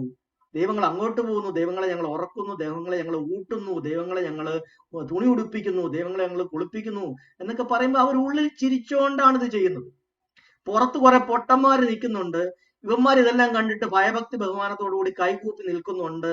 ഇവന്മാരെ പൊട്ടന്മാരോട് എന്താണ് ചെയ്യുന്നത് അവർ ശരിക്കും പറഞ്ഞാൽ പരിഹസിക്കണം, ഉള്ളിൽ ചിരിച്ചോണ്ടാണ് അവർ ചെയ്യുന്നത്. അല്ലാതെ അവിടെ ഒരു ദൈവവും ഒന്നും ചെയ്യുന്നില്ല എന്നുള്ള അവർക്കറിയാം. ദൈവങ്ങളെ മാറ്റി മറ്റ് ദൈവങ്ങളെ പ്രതിഷ്ഠ നടത്താൻ ഇവന്മാർക്ക് ഒരു ബുദ്ധിമുട്ടുമില്ല. ഈ ദൈവങ്ങൾ ഇപ്പം പ്രസാദിച്ചു നിൽക്കുന്നു, കോപിച്ചു നിൽക്കുന്നു, സന്തോഷത്തിൽ നിൽക്കുന്നു, ഹാപ്പിയായി നിൽക്കുന്നു എന്നും പറഞ്ഞ് ദൈവപ്രശ്നം എന്ന് പറഞ്ഞ ദൈവത്തിന്റെ ആൻസർ ഞങ്ങൾ പറയുന്നു എന്ന് പറയുന്നതിന് അവർക്കൊരു ബുദ്ധിമുട്ടുമില്ല. ഒരു മന്ത്രങ്ങൾ വെച്ച് ഞങ്ങൾ ഈ ദൈവത്തെ ഇങ്ങനെ ആവാഹിച്ച് വലിച്ചെടുത്ത് ഞങ്ങൾ കല്ലിലാക്കോട്ട് കൊടുത്തു എന്ന് പറയുന്നതിന് അവർക്കൊരു ബുദ്ധിമുട്ടുമില്ല. കാരണം അവർക്കറിയാം ഇതെല്ലാം വെറും കോപ്പിരാട്ടി മാത്രമാണ്, ഇങ്ങനൊരു സംഭവം അവിടെ ഇല്ല, നടക്കുന്നില്ല എന്ന് അവർക്ക് കൃത്യമായിട്ട് അറിയാം. അതിന് പകരം ഏതെങ്കിലും ഒരു ദൈവത്തെ ഒരു അല്പമെങ്കിലും പേടിയുള്ള ഒരാളാണെങ്കിൽ ഇങ്ങനെ ചെയ്യില്ല. ഏതെങ്കിലും ഒരു ദൈവത്തെ ഒരു തരുമ്പെങ്കിലും പേടിയുള്ളവർക്കാണെങ്കിൽ ഒരു പേടി, അയ്യോ ഞാൻ ഇങ്ങനെയൊക്കെ കാണിക്കുന്നല്ലോ, ഈ നാടകം എല്ലാം കാണിച്ച് എങ്ങാനും ദൈവം ഉണ്ടെങ്കിൽ ആ ദൈവം എന്നെ എന്തെങ്കിലും ചെയ്തെങ്കിലോ എന്നുള്ളൊരു പേടി ഇവരുടെ 7 അയലത്ത് പോലും പോയിട്ടില്ല. ഇവര് യുറേഷ്യയിൽ വന്ന ശരിയായ കച്ചവടക്കാരാണ്. ആ കച്ചവടക്കാർക്ക് കച്ചവടം ചെയ്യുക, കാശുണ്ടാക്കുക, അതിന് എന്ത് സാധനമാണെങ്കിലും അത് മാർക്കറ്റിലേക്ക് കൊടുക്കുക, ഡിമാൻഡുള്ള സാധനം കൊടുക്കുക, കാശുണ്ടാക്കുക, ഈ സ്ഥലം ഈ പ്രദേശം പിടിച്ചെടുക്കുക, ഇവിടുത്തെ വെള്ളം ഊറ്റിയെടുത്ത് കഴിയുമ്പോൾ ഈ സ്ഥലം വിട്ടിട്ട് വേറെ സ്ഥലത്തേക്ക് പോവുക എന്നുള്ളതല്ലാതെ ഇതിനകത്തൊന്നും യാതൊരു രീതിയിലുള്ള ഒരു ഭക്തിയോ സംഭവങ്ങളോ അവർക്കില്ല. ദൈവത്തിന്റെ പേരും പറഞ്ഞ് പൈസ ഉണ്ടാക്കുക, പൈസ ഉണ്ടാക്കുക, പൈസ ഉണ്ടാക്കുക, പൈസ ഉണ്ടാക്കുക, ഇതല്ലാതെ വേറെ ഒരു കാര്യം അവിടെ സംഭവിക്കുന്നില്ല. പുതിയ ക്യൂ ഉണ്ടാക്കുന്നു, VIP ക്യൂ ഉണ്ടാക്കുന്നു, അതിന് പ്രത്യേക പൈസ, സാധാരണഗതിയിലുള്ള വഴിപാട്, കൂടിയ വഴിപാട്, ഇതൊക്കെ ദൈവത്തിനെ പറ്റി അല്പമെങ്കിലും പേടിയുള്ള, ഒരു തരുമ്പെങ്കിലും പേടിയുള്ള ഒരാൾ ചെയ്യുന്ന കാര്യമല്ല. ദൈവത്തിനെ ഞങ്ങൾക്ക് കൺട്രോൾ ചെയ്യാൻ പറ്റുമെന്ന് പറയുന്ന ഒരു മന്ത്രം ഉണ്ടാക്കണമെങ്കിൽ അതിനുള്ള ഒരു ധൈര്യം എന്ന് പറയുന്നത് ചില്ലറ ധൈര്യമല്ല. നമ്മുടെ ആൾക്കാരെ കൊണ്ട് അത് പറ്റത്തില്ല. നമ്മുടെ ആൾക്കാർക്ക് അത്രയും ധൈര്യമില്ല. ഞങ്ങൾക്ക് ദൈവത്തെ കൺട്രോൾ ചെയ്യാൻ പറ്റും, ഞങ്ങൾ വിചാരിച്ച ദൈവം നിൽക്കുന്നിടത്ത് നിൽക്കും, ഇരിക്കുന്നിടത്ത് ഇരിക്കും, ഞങ്ങൾക്ക് പിടിച്ച് കല്ലിനകത്ത് ഇരുത്താൻ പറ്റൂ എന്നൊക്കെ പറയണമെന്നുണ്ടെങ്കിൽ അസാമാന്യമായ ദൈവനിഷേധം, യുക്തിപരമായ അവർ നല്ല എത്തീസ്റ്റുകളാണ്, ഏറ്റവും വലിയ എത്തീസ്റ്റുകളാണ്. അവരെക്കാൾ വലിയ എത്തീസ്റ്റുകളില്ല. പുതിയ പുതിയ കഥകൾ ഉണ്ടാക്കുക, പുതിയ പുതിയ ദൈവങ്ങളെ ഉണ്ടാക്കുക, പഴയ ദൈവങ്ങളെ കളയുക, വിഗ്രഹങ്ങൾ അടിച്ചു പൊട്ടിക്കുക, പുതിയ വിഗ്രഹങ്ങളെ അവിടെ സ്ഥാപിക്കുക, അത് കൈയടക്കുക, ഒക്കെ നമ്മൾ നിത്യേന കണ്ടുകൊണ്ടിരിക്കുന്ന കാര്യങ്ങളാണ്. ശബരിമലയുടെ കാര്യത്തിൽ നമ്മളത് കണ്ടതാണ്. അപ്പം ഈ വിഭാഗക്കാര് അവരുടെ കയ്യിൽ ഉണ്ടായിരുന്ന 5 ദൈവങ്ങളെ അവർ വേണ്ടാന്ന് വെച്ചു. ബ്രഹ്മാവ് വേണ്ട, ഇന്ദ്രൻ വേണ്ട, വരുണം വേണ്ട, അഗ്നി വേണ്ട, വായു വേണ്ട, ഇതൊന്നും വേണ്ട. പിന്നെന്താണ് അവർ ചെയ്തത്? കാര്യം ഇതിനിപ്പോ ഇനി മാർക്കറ്റില്ല, ഈ സാധനത്തിന് ഇനി മാർക്കറ്റിൽ വെച്ചിട്ട് കാര്യമില്ല. അടുത്തത് ബുദ്ധന്റെ സംഘത്തിലേക്ക് നേരെ നുഴഞ്ഞു കയറുക എന്നുള്ള പരിപാടിയാണ്. അപ്പോ ഒന്നാം ബ്രാഹ്മണ മതം അവിടെ തീർന്നു. നിങ്ങൾ മനസ്സിലാക്കണം, ഇന്ത്യയിലുള്ള ബ്രാഹ്മണ മതം ഒന്നല്ല. ആദ്യത്തെ ബ്രാഹ്മണ മതം കംപ്ലീറ്റ് ഫുൾ സ്റ്റോപ്പ് ഇട്ടു, അവിടെ തീർന്നു. അതവിടെ കംപ്ലീറ്റ് തീർന്നു. ഇനി ചെയ്യുന്നത്, അപ്പം ആദ്യത്തെ ബ്രാഹ്മണ മതത്തിന്റെ സ്വഭാവം എന്തായിരുന്നു? വലിയ വെളിമ്പറമ്പുകളിൽ യാഗശാലകൾ ഉണ്ടാക്കി യാഗാഗ്നി കൂട്ടിയിട്ട് അവിടെ വലിയ യജ്ഞങ്ങൾ നടത്തുക, അശ്വമേധം യജ്ഞം പോലെയുള്ള യജ്ഞങ്ങൾ നടത്തുക എന്നുള്ളതാണ്, യാഗങ്ങൾ നടത്തുക. അത് കംപ്ലീറ്റ് ആ പരിപാടി അവിടെ തീർന്നു. പിന്നെ അടുത്ത പരിപാടി എന്താണ്? ഇവിടെ നിലനിൽക്കുന്ന മതത്തിന്റെ അകത്തോട്ട് നുഴഞ്ഞു കയറുക. ഇനി അതേ ഉള്ളു മാർഗം. അതിനകത്ത് കയറി അതിനെ ഇനി എങ്ങനെ നമ്മുടെ കൈപ്പിടിയിൽ ഒതുക്കാൻ പറ്റും എന്ന രീതിയിലുള്ള അടുത്ത തന്ത്രങ്ങൾ ആവിഷ്കരിക്കുക. അങ്ങനെ ബുദ്ധൻ ഉള്ള സമയത്ത് തന്നെ ഈ ഭിക്ഷു സംഘത്തിനകത്തോട്ട് ആൾക്കാർ, ഇവര് ബ്രാഹ്മണർ വൻതോതിൽ നുഴഞ്ഞു കയറി. പക്ഷേ മനുഷ്യരെ പലതായിട്ട് കാണുന്ന ഒരു തത്വശാസ്ത്രമല്ല ബൗദ്ധ ദർശനം. അതുകൊണ്ട് തന്നെ വരുന്നവരെ നമുക്ക് തടയാൻ പറ്റില്ല. കാര്യങ്ങൾ പഠിക്കാനും മനസ്സിലാക്കാനും വരുന്നവരെ ആരാണ് നമുക്ക് സ്വാഗതം ചെയ്തേ പറ്റൂ. പക്ഷെ മറ്റവരങ്ങനെയല്ല. അവരുടെ ഒരു ക്ലോസ്ഡ് ഇതുണ്ട്, ഒരു സർക്കിൾ ഉണ്ട്, ബ്രാഹ്മണന്റെ സർക്കിൾ. അതിനകത്തോട്ട് വേറൊരാൾക്ക് കയറാൻ പറ്റത്തില്ല. ജനിച്ചാൽ മാത്രമേ ഒരു ബ്രാഹ്മണൻ ആവാൻ പറ്റത്തുള്ളൂ. അതായത് യുറേഷ്യൻ വംശത്തിൽ തന്നെ ജനിച്ച ഒരാൾക്ക് മാത്രമേ ആ വംശജനാകാൻ പറ്റുള്ളൂ. അപ്പൊ അങ്ങനെ അവരുണ്ടാക്കി വെച്ചിരിക്കുന്ന ആ സംഗതികളെയൊക്കെ ടോട്ടലി വേറെ രീതിയിലാണ് നമ്മുടെ ദർശനം പോകുന്നത്. എല്ലാ ആൾക്കാർക്കും വരാം, എല്ലാ ആൾക്കാർക്കും ഭിക്ഷു ആവാം, എല്ലാവർക്കും അതിന്റെ മേളത്തെ അവസ്ഥയിലേക്ക് പോവാം. അപ്പൊ അങ്ങനെ അതിനകത്തോട്ട് ഇവര് നുഴഞ്ഞു കയറും. ഈ നുഴഞ്ഞു കയറിയതിന് ശേഷമാണ് ഇതിനകത്ത് ഉള്ളിൽ കിടന്ന് കളിക്കാൻ തുടങ്ങി. അതൊരു വലിയ ആശയപരമായ ഒരു അട്ടിമറി അവിടെ നടന്നിട്ടുണ്ട്. ബുദ്ധൻ ഉള്ളപ്പോൾ തന്നെ ആദ്യം അവർ ഡിമാൻഡ് ചെയ്തത് ഈ സൂക്തങ്ങളെല്ലാം പാലി ഭാഷയ്ക്ക് പകരം സംസ്കൃതത്തിലേക്ക് ആക്കണമെന്നാണ്. കാര്യം ഈ മതത്തിനെ സാധാരണ ആൾക്കാർക്ക് മനസ്സിലാവുന്ന രീതിയിലേക്ക് കൊടുത്താൽ ശരിയാവത്തില്ല. അതിനെ നമുക്ക് പൗരോഹിത്യമാക്കി മാറ്റണം. കുറച്ചു പേർക്ക് മാത്രം അറിയാവുന്ന ഒരു സംഗതിയാക്കി ഇതിനെ മാറ്റണം. ആദ്യമേ ഗൗതമബുദ്ധനോട് പറഞ്ഞത്, അതായത് മഹാകശ്യപൻ എന്ന് പറയുന്ന ഇതിനകത്തൊരു ബ്രാഹ്മണൻ ആദ്യമേ കയറി. അങ്ങനെ ഇതിനകത്തൊരു വലിയ പുള്ളിയായി മാറുകയും ചെയ്തു. എന്നിട്ട് അങ്ങനെ പറഞ്ഞത്, നമുക്ക് ഇതിനെ പാലി ഭാഷയിൽ നിന്ന് മാറ്റി നമുക്ക് സംസ്കൃതത്തിലേക്ക് ആക്കണമെന്ന്. ഇതും പറഞ്ഞത് പറ്റത്തില്ല. എന്റെ ഉദ്ദേശം ആൾക്കാരെ ഇത് പഠിപ്പിക്കുക എന്നുള്ളതാണ്, ആൾക്കാർക്ക് മനസ്സിലാകുന്ന ഭാഷ കൊടുക്കുക എന്നുള്ളതാണ് ഇതിനകത്ത് പ്രധാന ഉദ്ദേശം. അതുകൊണ്ട് ആ പരിപാടി നടക്കത്തില്ല. അതുകൊണ്ട് ബുദ്ധൻ പറഞ്ഞു, ബുദ്ധന്റെ കാസിനായ ആനന്ദനെ വിളിച്ചു, മോനെ ആനന്ദ, ഇത് നീ എന്റെ കാര്യങ്ങൾ, ഈ കാര്യങ്ങൾ നീ എടുത്താൽ മതി. കാരണം എനിക്ക് ഇവന്മാരെ വിശ്വാസമില്ല, എനിക്ക് അത്ര വിശ്വാസം ഇല്ലാത്തത് കൊണ്ട് ഇതിന്റെ ചുമതല നീ എടുക്കുക. അപ്പോൾ സൂക്തങ്ങൾ ഓർത്തിരിക്കുക, സൂക്തങ്ങൾ ആൾക്കാരെ പഠിപ്പിക്കുക, അതിന്റെ മുഴുവൻ ചുമതലയും സ്വന്തം കാസിനും വേണ്ടി മാത്രം അദ്ദേഹം മാറ്റിവെച്ചു. കാര്യം ഇവരിതിനെ ഡിസ്റ്റോർട്ട് ചെയ്യാന്നുള്ള അദ്ദേഹത്തിന് മനസ്സിലായി. ഇതിനെ വളച്ചൊടിക്കുന്നു, വക്രീകരിക്കുന്നു മനസ്സിലായി. അങ്ങനെയാണ് ആനന്ദനെ അതിന്റെ മുഴുവൻ ചുമതല ഏൽപ്പിക്കുന്നത്. അത് ഈ സംഘത്തിലുള്ള ബ്രാഹ്മണ ഭിക്ഷുക്കൾക്ക് ആർക്കും തന്നെ അത് ഇഷ്ടപ്പെട്ടിട്ടുണ്ടായിരുന്നില്ല. അതുകൊണ്ട് ആനന്ദനെ എപ്പോഴും അവരൊരു ശത്രുപക്ഷത്താണ് കണ്ടത്. അപ്പൊ അങ്ങനെ ഇനിയാണ് നമ്മൾ മിക്കവാറും എനിക്ക് തോന്നുന്നു അടുത്ത ക്ലാസ്സിലായിരിക്കും നമ്മൾ അതിനെ ആശയപരമായിട്ട് അവർ ഓരോ കാര്യങ്ങളെ, ഓരോ ആശയത്തെ അവർ എങ്ങനെയൊക്കെയാണ് അതിനെ ഡിസ്റ്റോർട്ട് ചെയ്തതെന്ന് ഉള്ള കാര്യം നമ്മൾ പറയാൻ പോകുന്നത്. കാരണം അതും കൂടെ പറയുമ്പോൾ ഈ ഇന്നത്തെ ക്ലാസ് ഒത്തിരി നീണ്ടുപോകും. അപ്പൊ നമ്മൾ മനസ്സിലാക്കേണ്ട ഒരു കാര്യം, വിദേശികളായിട്ടുള്ള യുറേഷ്യൻസ് വരുമ്പം അവരുടെ അജണ്ട അന്നും ഇന്നും എന്നും അത് സെയിം ആണ്. അവർക്ക് അനുകൂലമായിട്ടുള്ളൊരു സാഹചര്യം സൃഷ്ടിച്ചെടുക്കുക, ഇന്ത്യയുടെ ആധിപത്യം കയ്യിലെടുക്കുക എന്നുള്ളതാണ്. അപ്പൊ അതിനു വേണ്ടിയിട്ടാണ് അവർ ഈ കളി മുഴുവൻ കളിക്കുന്നതും. ഇന്ന് വരെ, ഈ നിമിഷം വരെ, അതായത് 2024 ഡിസംബർ 15 വരെ അവർ ചെയ്തുകൊണ്ടിരിക്കുന്ന കാര്യങ്ങളും എല്ലാം ഒന്ന് തന്നെയാണ്. അത് നമ്മൾ മനസ്സിലാക്കണം. ഈ ആശയങ്ങൾ ഇട്ടുകൊണ്ടുള്ള കളിയാണ്, ദർശനങ്ങൾ തമ്മിലുള്ള ഏറ്റുമുട്ടലാണ് ഇവിടെ നടന്നുകൊണ്ടിരിക്കുന്നത്. ബ്രാഹ്മണന്റെ ആശയങ്ങൾ, ബ്രാഹ്മണന്റെ ദർശനങ്ങൾ, അതായത് മനുഷ്യനെ തട്ടുതട്ടായിട്ട് തിരിക്കുന്ന ഒരു സിസ്റ്റം കൊണ്ടുവന്നാൽ, അതിനെ നിലനിർത്തിയാൽ മാത്രമേ അവന് പൂർണ്ണമായിട്ട് ഇന്ത്യ ആൾക്കാരെ അധീനപ്പെടുത്താൻ പറ്റത്തുള്ളൂ, അല്ലെങ്കിൽ അവരുടെ പൂർണ്ണ ആധിപത്യത്തിൽ ആക്കാൻ പറ്റത്തുള്ളൂ. അത് ഇപ്പോഴും നടന്നിട്ടില്ല പൂർണ്ണാർത്ഥത്തിൽ. ഓരോ സമയത്തും അവർ ചെയ്തു വരുമ്പം ആരെങ്കിലും ഒരു എതിർപ്പുമായിട്ട് വരും. ഒരുമാതിരി എല്ലാം റെഡിയാക്കിക്കൊണ്ട് വന്നപ്പോഴത്തേക്കാണ് ഗൗതമ ബുദ്ധൻ വന്നതിനെ തട്ടിത്തെറിപ്പിച്ചത്. പിന്നെ അവർ അതിനകത്ത് കയറി ആ മതത്തിനെ അവരുടേതാക്കി മാറ്റാനുള്ള ശ്രമങ്ങളാണ് ചെയ്യുന്നത്. അതാണ് നമ്മളുടെ അടുത്ത ക്ലാസ്സിൽ നമ്മൾ പറയാൻ പോകുന്നത്. അതിനുശേഷം വന്നപ്പോഴാണ് അംബേദ്കർ പിന്നെയും ഇല്ലാത്ത സാധനത്തിനെ ഇവിടെ പിന്നെയും തിരിച്ചു കൊണ്ടിരുന്നത്. സാധാരണ ഒരു പൊളിറ്റീഷ്യൻ അല്ലെങ്കിൽ ഒരു ഭരണഘടന എഴുതുന്ന ഒരാൾ ചെയ്യേണ്ട കാര്യമല്ലത്. എന്തിനാണ് ഇല്ലാതിരുന്ന ഒരു മതത്തിനെ തിരിച്ചിവിടെ കൊണ്ടുവന്നത്? ഉണ്ടാക്കിയെടുത്തത് എങ്ങനെയാണ്? ഈ തിരിച്ചുള്ള, അതായത് ബുദ്ധൻ ചെയ്തതുപോലെ തന്നെ ഇല്ലാതിരുന്ന സാധനത്തിനെ രണ്ടാമത് കൊണ്ടുവരികയാണ് ബാബാ സാഹബൻ ചെയ്തത്. നമ്മൾ അതിനെ അങ്ങനെയാണ് മനസ്സിലാക്കേണ്ടത്. കംപ്ലീറ്റ് അന്യം നിന്ന് പോയ സാധനത്തെ ബുദ്ധൻ രണ്ടാമത് കണ്ടെത്തി തിരിച്ചു കൊണ്ടുവരികയാണ്. ഇത് തന്നെയാണ് ഇല്ലാതിരുന്ന ഒരു സാധനത്തിനെ ബാബാ സാഹബ് രണ്ടാമത് കൊണ്ടുവരുന്നത്. പക്ഷെ ബുദ്ധൻ അതിനെ പൂർണ്ണാർത്ഥത്തിൽ, അല്ലെങ്കിൽ അശോകന്റെ കാലം ആയപ്പോഴത്തേക്ക് അതിനെ നമുക്ക് പിന്നെയും പൂർണ്ണാർത്ഥത്തിൽ നമുക്ക് ഇന്ത്യയിൽ അതിനെ നമ്മളുടെ ദർശനത്തിനെ കൊണ്ടുവരാൻ സാധിച്ചു. പക്ഷെ ബാബാ സാഹബിന് ചെയ്യാനുള്ള സമയം കിട്ടിയില്ല. അത് നമ്മളാണ് ചെയ്യേണ്ടത്. അത് നമ്മുടെ ഭാഗത്തുള്ള ഒരു റെസ്പോൺസിബിലിറ്റിയാണ്. അല്ലാതെ ഒരു ഭരണഘടനയെ നോക്കിക്കൊണ്ട് നമ്മൾ ഇരിക്കുകയല്ല ചെയ്യേണ്ടത്. അതല്ല ബാബാ സാഹബ് ഉദ്ദേശിച്ചത്. ഭരണഘടന ഇടയ്ക്ക് ബ്രിട്ടീഷുകാർ പോകുന്ന സാധനം ആയതുകൊണ്ട് എഴുതി വെച്ചു എന്ന് മാത്രമേ ഉള്ളൂ. പക്ഷെ ഇവിടുത്തെ വിപ്ലവം പൂർണ്ണമായിട്ടില്ല. ആ വിപ്ലവം പൂർണ്ണമാണെന്നുണ്ടെങ്കിൽ ഇന്ത്യയെ ബുദ്ധമയമാക്കണം. അതാണ് ബാബാ സാഹബ് പറഞ്ഞത്, എന്റെ ജനത എല്ലാം സാക്രിഫൈസ് ചെയ്ത് ഇന്ത്യയെ തിരിച്ച് ബുദ്ധമയമാക്കും എന്ന് ഞാൻ പ്രതീക്ഷിക്കുന്നു എന്ന് പറഞ്ഞത്. അപ്പൊ അത് പൂർണ്ണമായിട്ടില്ല. നമുക്കിനി അത് ചെയ്യാൻ ബാക്കി കിടക്കുന്ന സാധനമാണ്.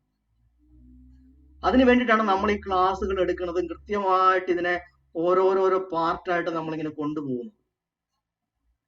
അപ്പൊ ഇത് ഇനി അടുത്തൊരു ക്ലാസ്സിലാണ് ഇതിന്റെ ആശയങ്ങൾ വെച്ചുള്ള കളി എങ്ങനെയൊക്കെയാണ് ഇവർ കളിച്ചതെന്നുള്ളത് മനസ്സിലാക്കുന്നത്. ബുദ്ധന് ശേഷം, ബുദ്ധൻ ഉള്ളപ്പോൾ തന്നെ കളി തുടങ്ങിയിട്ടുണ്ട്. അത് അദ്ദേഹം കൈയോടെ പഴുപ്പും പിടിച്ചിട്ടുണ്ട്. അതുകൂടാതെ അതിന് ശേഷം പിന്നെ കൊണ്ട് വലിയ കളികളെ കളിച്ചത്. അശോകന്റെ കാലം കഴിഞ്ഞ മൗര്യ രാജവംശത്തെ കൂടെ തകർത്തിട്ട് പിന്നെ ഇവര് കളിച്ചൊരു കളിയുണ്ട്. അത് നമ്മൾ കൃത്യമായിട്ട് പഠിച്ചിരിക്കണം. അത് പഠിച്ചെങ്കിൽ മാത്രമേ ഇനി ഫ്യൂച്ചറിൽ ഈ കളി വന്നാൽ നമുക്കത് അപ്പൊ തന്നെ മുളയിലെ നമുക്ക് പിടിക്കാൻ പറ്റത്തുള്ളൂ. അപ്പൊ അതുകൊണ്ട് അടുത്ത ക്ലാസ്സിൽ നമ്മൾ ബുദ്ധന്റെ ഇതിനകത്തേക്ക് കയറി കൂടിയ ബ്രാഹ്മണര് കളിച്ച കളികൾ, അവര് ഇതിനെ ഡിസ്റ്റോർട്ട് ചെയ്ത രീതികൾ, ഏതൊക്കെ ആശയങ്ങൾ ഏതൊക്കെ രീതിയിൽ വളച്ചൊടിച്ചിട്ടുണ്ട്, പിന്നീട് അശോകന്റെ അല്ലെങ്കിൽ മൗര്യ രാജവംശത്തിന്റെ അവസാനമായപ്പോഴത്തേക്ക്, അല്ലെങ്കിൽ അതിനെ തകർക്കാൻ വേണ്ടി അവർ ചെയ്ത കളികൾ, അതിനുശേഷം മൗര്യ രാജവംശത്തിന്റെ ശേഷം ഇവർ ഇന്ത്യയിൽ ചെയ്തു കൂട്ടിയ കളികൾ, ഇത്രയും കാര്യങ്ങളാണ് നമ്മൾ അടുത്ത ക്ലാസ്സിൽ പഠിക്കാൻ പോകുന്നത്. അതാണ് ഏറ്റവും പ്രധാനപ്പെട്ട. ഇപ്പൊ ഇതുവരെ നമ്മൾ പറഞ്ഞതിന്റെ ഒരു എന്താ പറയാ, മൊത്തത്തിലുള്ള കാര്യങ്ങളുടെ കിടപ്പാണ് നമ്മൾ പറഞ്ഞത്. ഇനിയിപ്പം അതിന്റെ ആശയങ്ങൾ എങ്ങനെയൊക്കെയാണ്, ഓരോ ആശയങ്ങൾ എടുത്ത് എങ്ങനെയൊക്കെയാണ് ഇവർ നശിപ്പിച്ചതെന്നുള്ളത് നമ്മൾ പറയാൻ പോകുന്നത്. അപ്പൊ ഇതാണ് നമ്മുടെ ഇന്നത്തെ ക്ലാസ്സിന്റെ ഒരു അവസാനം. നമുക്ക് ഇപ്പൊ ചോദ്യോത്തരങ്ങളിലേക്ക് നമുക്ക് പോവാം. അതിനുശേഷം നമുക്ക് മെഡിറ്റേഷന്റെ ഒരു സെഷൻ നമുക്ക് വെക്കാൻ സമയം കിട്ടുവാണെങ്കിൽ നമുക്ക് മെഡിറ്റേഷൻ സെഷൻ തുടങ്ങാം.